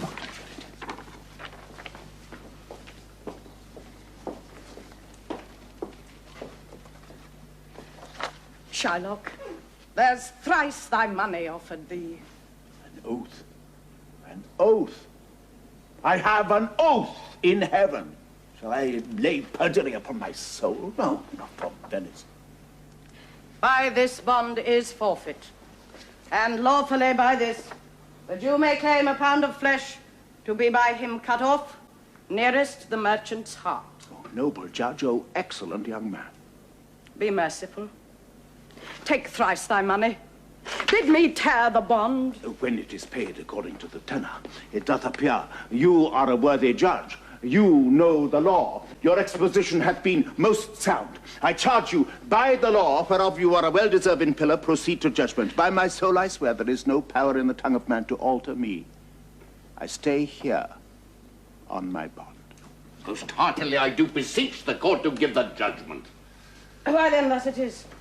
For the intent and purpose of the law hath full relation to the penalty which here appeareth due upon the bond. It's very true, O wise and upright judge. How much more elder art thou than thy looks? You must prepare your bosom for his knife.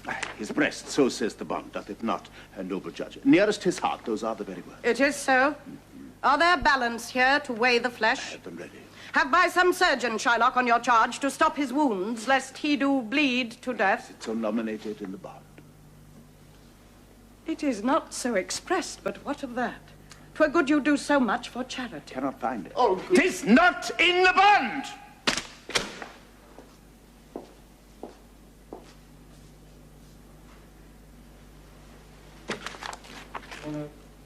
You, merchant, have you anything to say? But little. I am armed and well prepared. Give me your hand, Bassanio. There you are. Oh, now grieve not that I am fallen to this for you. For herein fortune shows herself more kind than is her custom. It is still her use to let the wretched man outlive his wealth, to view with hollow eye and wrinkled brow an age of poverty. For which lingering penance of such misery doth she cut me off? No, repent but you that you shall lose your friend. And he repents not that he pays your debt. For if the Jew do cut but deep enough, I'll pay it instantly, with all my heart. Commend me to your honourable wife. Tell her the process of Antonio's end. Say how I loved you. Speak me fair in death. When the tale is told, bid her be judged whether Bassanio had not once the love. Antonio, I am married to a wife which is as dear to me as life itself. But life itself, my wife, and all the world are not with me esteemed above thy life. I would lose all, I sacrifice them all here to this devil, to deliver you. Your wife would give you little thanks for that if she were by to hear you make the offer. I have a wife whom I protest I love. I would she were in heaven that she might entreat some power to change this currish Jew. 'Tis well you offer it. Behind her back, the wish would make else an unquiet house. These be the Christian husbands. I have a daughter. Would any of the stock of Barabbas have been a husband rather than a Christian? We trifle time. I pray thee, pursue sentence. A pound of this same merchant's flesh is thine. The court awards it, and the law doth give it. Most noble judge. And you must cut this flesh from off his breast. The law allows it, and the court awards it. Most learned judge, a sentence? Come, prepare.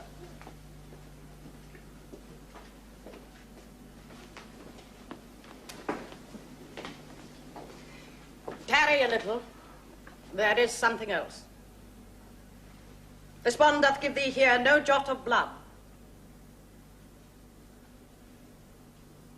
The words expressly are a pound of flesh.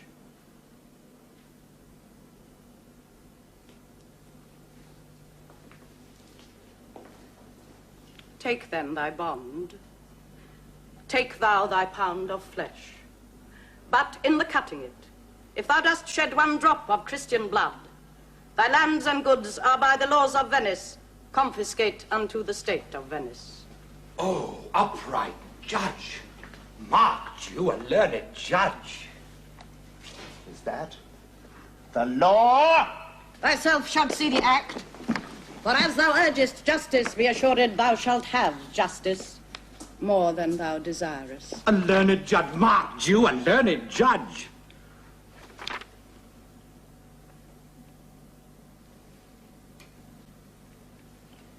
I take this offer, then pay the bond thrice and let the Christian go. Here is the money. Soft, the Jew shall have all justice. Soft, no haste. He shall have nothing but the penalty. Oh, Jew, an upright judge, a learned judge. Therefore, prepare thee to cut off the flesh. Shed thou no blood, nor cut thou less nor more, but just a pound of flesh.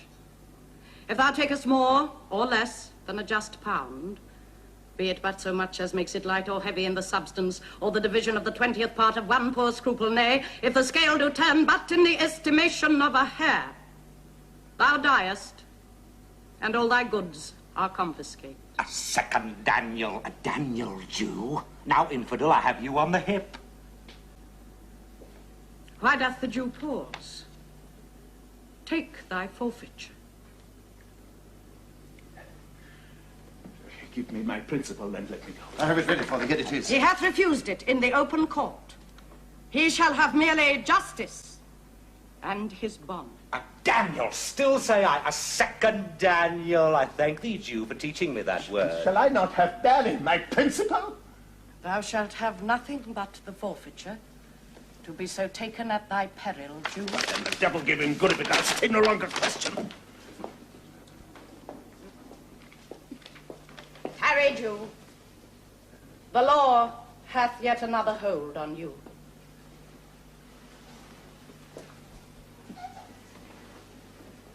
It is enacted in the laws of Venice, if it be proved against an alien,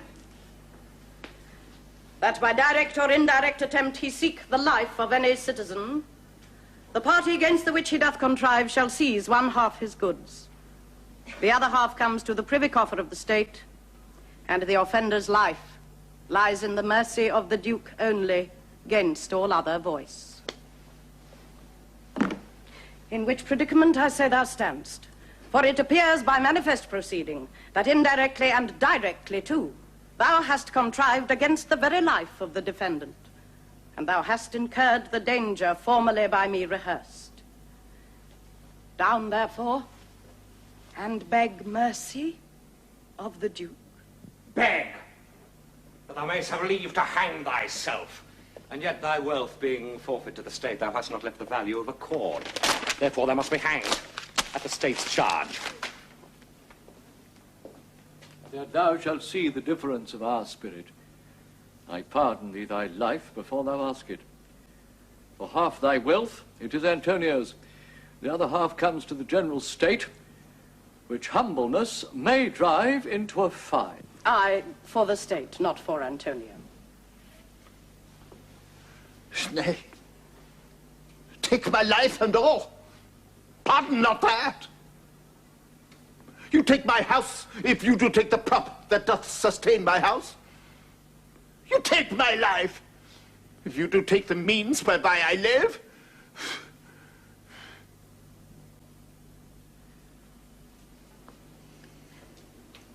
What mercy can you render him, Antonio?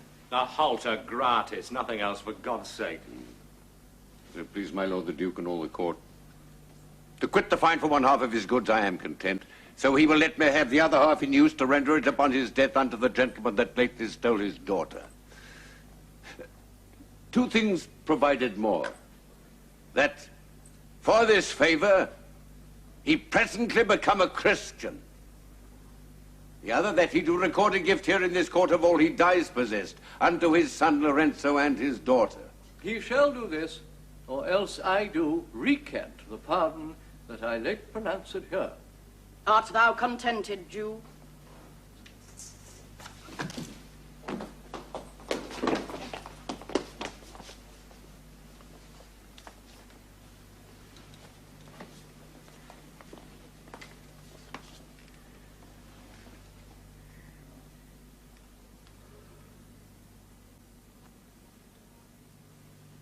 What dost thou say?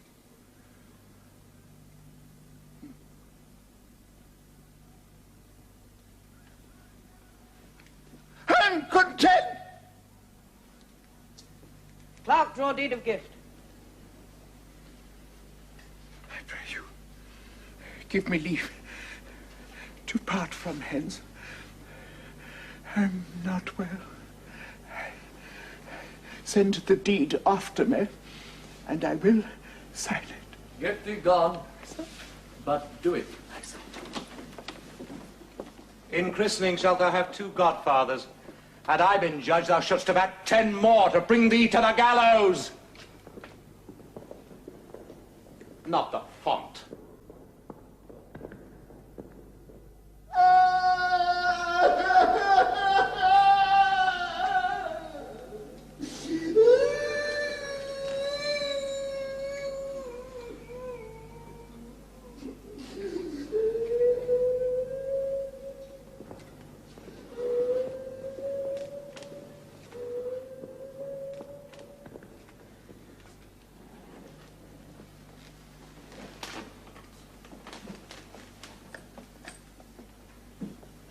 Sir, I entreat you home with me to dinner. I humbly do desire your grace of pardon. I must away this night toward Padua, and it is meet I presently set forth. I'm sorry that your letter says you not. Antonio, gratify this gentleman, for to my mind you are much bound to him.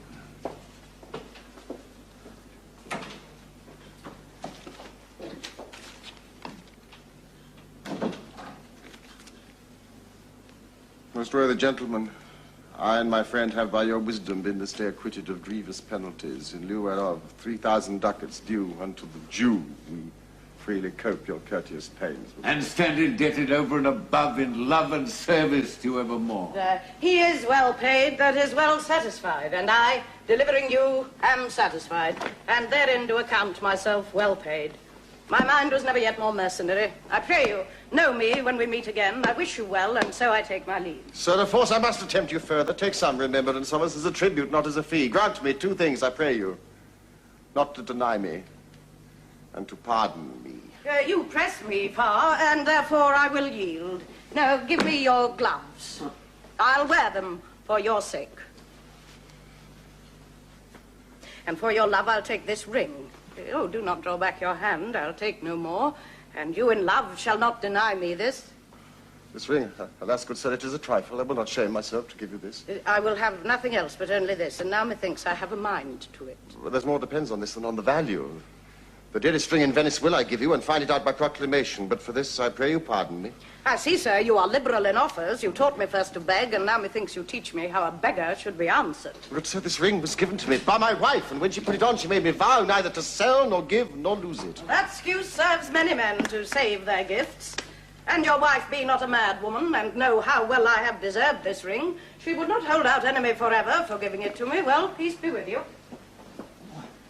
I pray you, Lord Bassanio, let him have the ring. Let his deserving and my love withal be valued against your wife's commandment.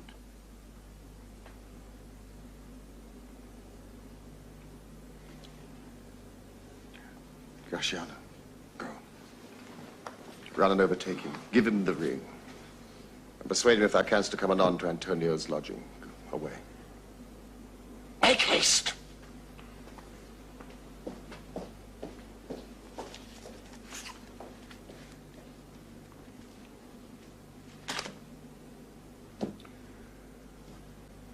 Come, you and I will thither presently. And in the morning early, we will both fly toward Belmont.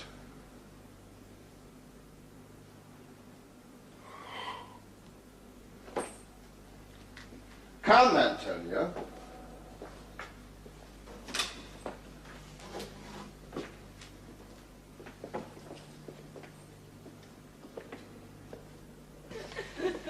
Inquire the Jew's house out. Give him this deed and let him sign it. And we'll away tonight and be a day before our husband's home. This deed will be well welcome to Lorenzo. Fair sir, you are well ordained. My Lord Bassanio, upon more advice, hath sent you here this ring. And doth entreat your company at dinner. That cannot be. His ring I do accept most thankfully, and so I bid you tell him. Furthermore, I pray you, show my youth old Shylock's house. Well, that I will do. Sir, I would speak with you.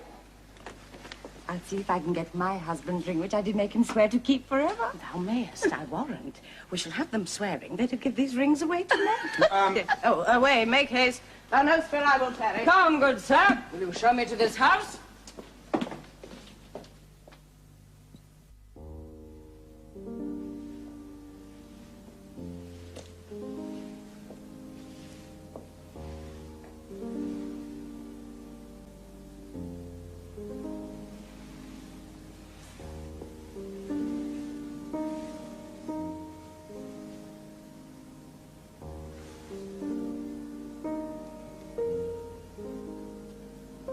Moon shines bright.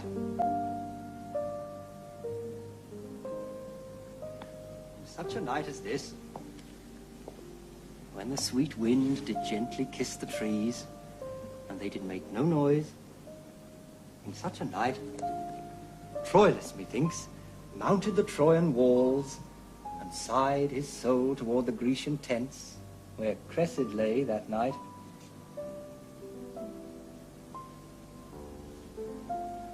Such a night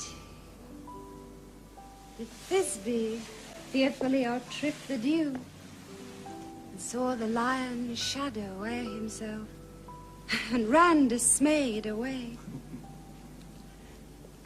In such a night stood Dido, with a willow in her hand, upon the wild sea banks, and waft her love to come again to Carthage. Such a night Medea gathered the enchanted herbs that did renew old Aeson. In such a night did Jessica steal from the wealthy Jew, and with an unthrift love did run from Venice as far as Belmont. Such a night did young Lorenzo swear he loved her well, stealing her soul with many vows of faith, ne'er a true one.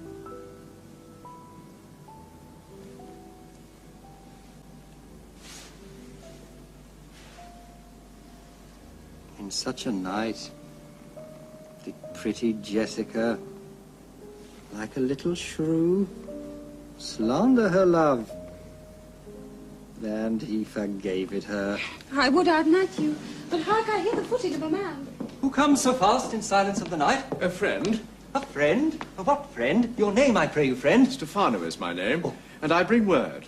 My mistress will, before the break of day, be here at Belmont. She doth stray about by holy crosses, where she kneels and prays for happy wedlock hours. Who comes with her? None but a holy hermit and her maid.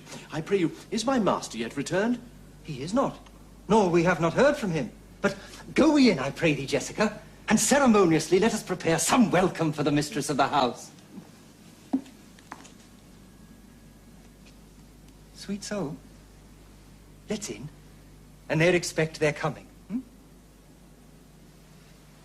And yet, no matter. Why should we go in? My friend, Stefano, signify, I pray you, within the house your mistress is at hand, and bring your music forth into the air.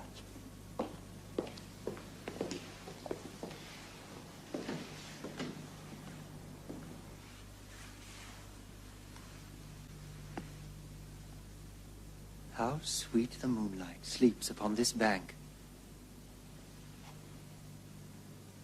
Here will we sit, and let the sounds of music creep in our ears. Soft stillness and the night become the touches of sweet harmony. Sit, Jessica.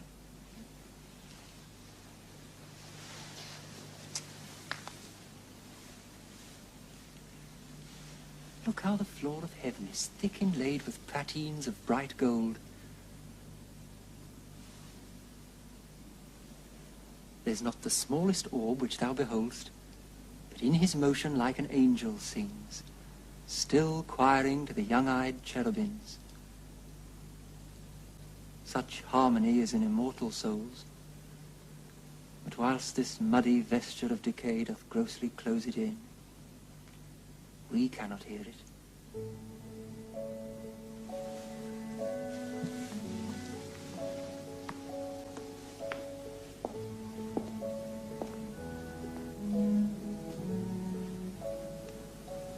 I'm never merry when I hear sweet music.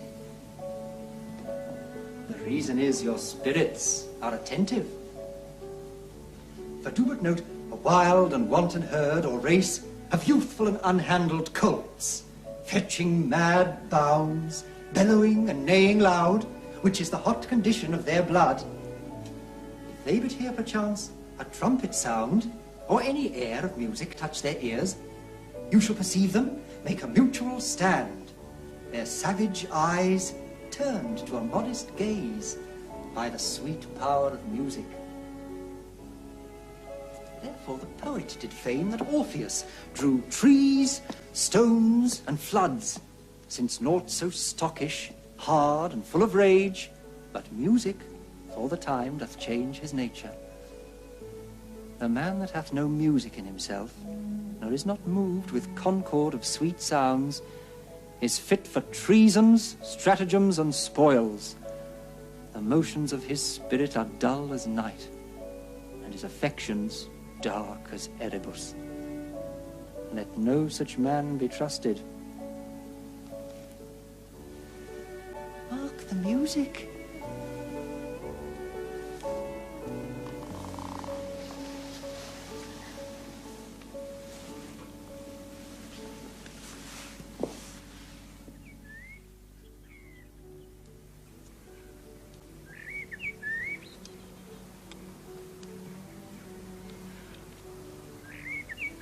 That light we see is burning in my hall.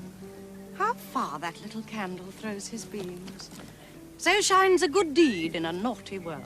When the moon shone, we did not see the candle. So doth the greater glory dim the less. The substitute shines brightly as a king until a king be by. And then his state empties itself, as doth an inland brook, into the main of waters. Music. Ah, it is your music, madam, of the house. Nothing is good, I see, without respect. Methinks it sounds much sweeter than by day. Silence bestows that virtue on it, madam. The crow doth sing as sweetly as the lark when neither is attended. And I think the nightingale, if she should sing by day when every goose is cackling, would be thought no better a musician than the wren. How many things by seasons are, to their right praise and true perfection. That is the voice, or I'm much deceived, of Portia. He knows me as the blind man knows the cuckoo by the bad voice. Dear lady, welcome home. We have been praying for our husband's welfare. Which speed we hope the better for our words. Are they returned? Madam, they are not yet, but there is come a messenger before to signify their coming. Go in, Larissa, and give orders to my servants that they take no note at all of our being absent hence. Nor you, Lorenzo, Jessica, nor you. We are no telltales, madam. Fear you not. This night, methinks, is but the daylight sick. It looks a little paler. 'Tis a day such as the day is when the sun is hid. We should hold day with the Antipodes, and you would walk in absence of the sun. Let me give light, but let me not be light. For a light wife doth make a heavy husband, and never be Bassanio so for me. God sort all, you are welcome home, my lord. Thank you, madam. Good welcome to my friend. This is the man. This is Antonio, to whom I am so infinitely bound. You should in all sense be much bound to him, for as I hear, he was much bound for you. No more than I am well acquitted of. Sir, you are very welcome to our house. It must appear in other ways than words, therefore I scant this breathing courtesy. By yonder moon, I swear you do me wrong. In faith, I gave it to the judge's clerk. Would he were gelt that had it for my part, since you do take it, love, so much at heart. A quarrel? Ho, already? What's the matter? About a hoop of gold, a paltry ring that she did give me, whose posy was for all the world like cutler's poetry upon a knife. Love me and leave me not. What talk you of the posy or the value? You swore to me when I did give it you that you would wear it till your hour of death, and that it should lie with you in your grave. Though not for me, yet for your vehement oaths you should have been respective and have kept it. Gave it a judge's clerk. God's my judge, the clerk will ne'er wear hair on's face that had it. He will, and if he live to be a man. Aye, if a woman lived to be a man. Ah, by this hand I gave it to a youth, a kind of boy, a little scrubbed boy, no higher than thyself, the judge's clerk. A prating boy who begged it as a fee. I could not for my heart deny it him. You were to blame. I must be plain with you. To part so slightly with your wife's first gift, a thing stuck on with oaths upon your finger, and so riveted with faith unto your flesh. I gave my love a ring, and made him swear never to part with it, and here he stands. I dare be sworn for him he would not lose it, nor pluck it from his finger, for the wealth that the world masters. Now, in faith, Gratiano, you give your wife too unkind a cause for grief, and 'twere to me I should be mad at it. My Lord Bassanio gave his ring away unto the judge that begged it, and indeed deserved it too. And then the boy, his clerk, who took some pains in writing, begged mine, and neither man nor master would take aught but the 2 rings. What ring gave you, my lord? Not that I hope it you received of me. If I could add a lie unto a fault, I would deny it. But you see, my finger, it's not the ring upon it, it is gone. Even so void is your false heart of truth. By heaven, I will ne'er come in your bed until I see that ring. Nor I in yours till I again see mine. Sweet Portia, if you did know to whom I gave the ring, if you did know for whom I gave the ring, and how unwillingly I parted with the ring, when naught would be accepted but the ring, you would abate the strength of your displeasure. If you had known the virtue of the ring, or half her worthiness that gave the ring, or your own honor to contain the ring, you would not then have parted with the ring. What man is there so much unreasonable, if you had pleased to have defended it with any terms of zeal, wanted the modesty to urge the thing held as a ceremony? The Nerissa teaches me what to believe. I'll die for it, but some woman had that ring. No, upon my honor, upon my soul, no woman had it, but a civil doctor. Let not that doctor e'er come near my house. Since he hath got the jewel that I loved, and that which you did swear to keep for me, I will become as liberal as you. I'll not deny him anything I have. No, not my body, nor my husband's bed.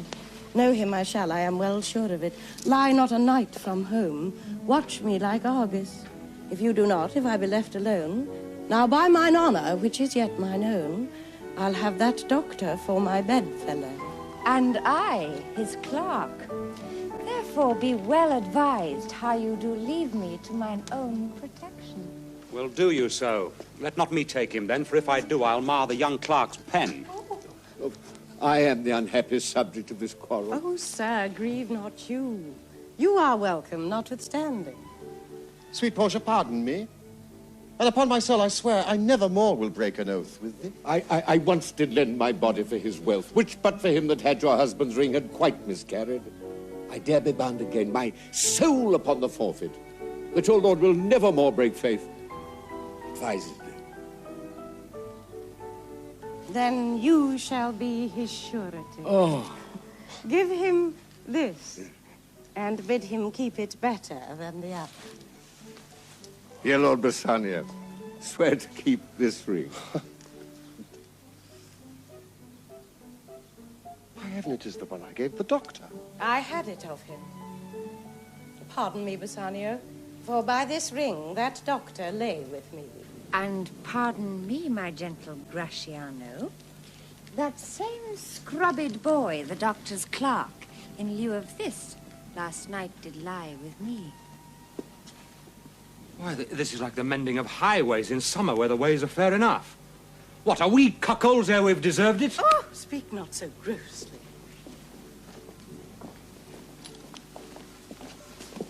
You are all amazed. Here is a letter. Read it at your leisure. It comes from Padua, from Bellario. There you shall find that Portia was the doctor. Nerissa there, her clerk. Lorenzo here shall witness I set forth as soon as you and have but now returned. I have not yet entered my house. Antonio, you are welcome. And I have better news in store for you than you expect. Unseal this letter soon. There you shall find 3 of your Arguses are richly come to harbour suddenly. You shall not know by what strange accident I chanced upon this letter. I am dumb. Were you the doctor, and I knew you not? Were you the clerk that is to make me cuckold? Aye, but the clerk never means to do it, unless he live until he be a man. Sweet doctor, you shall be my bedfellow. And when I am absent, then lie with my wife.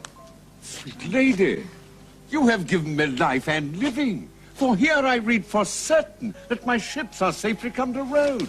Oh, how now, Lorenzo? My clerk hath some good comforts, too, for you. Aye, and I'll give him without a fee.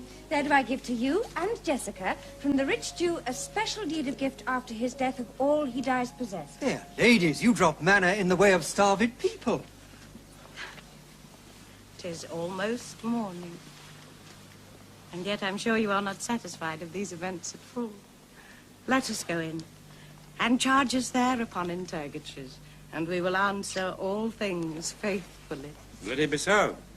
The first interrogatory that my Nerissa shall be sworn on is whether till the next night she'd rather stay or go to bed now, being 2 hours today. But were the day come, I should wish it dark, that I were couching with the doctor's clerk. Well, while I live, I'll fear no other thing so sore as keeping safe Nerissa's ring.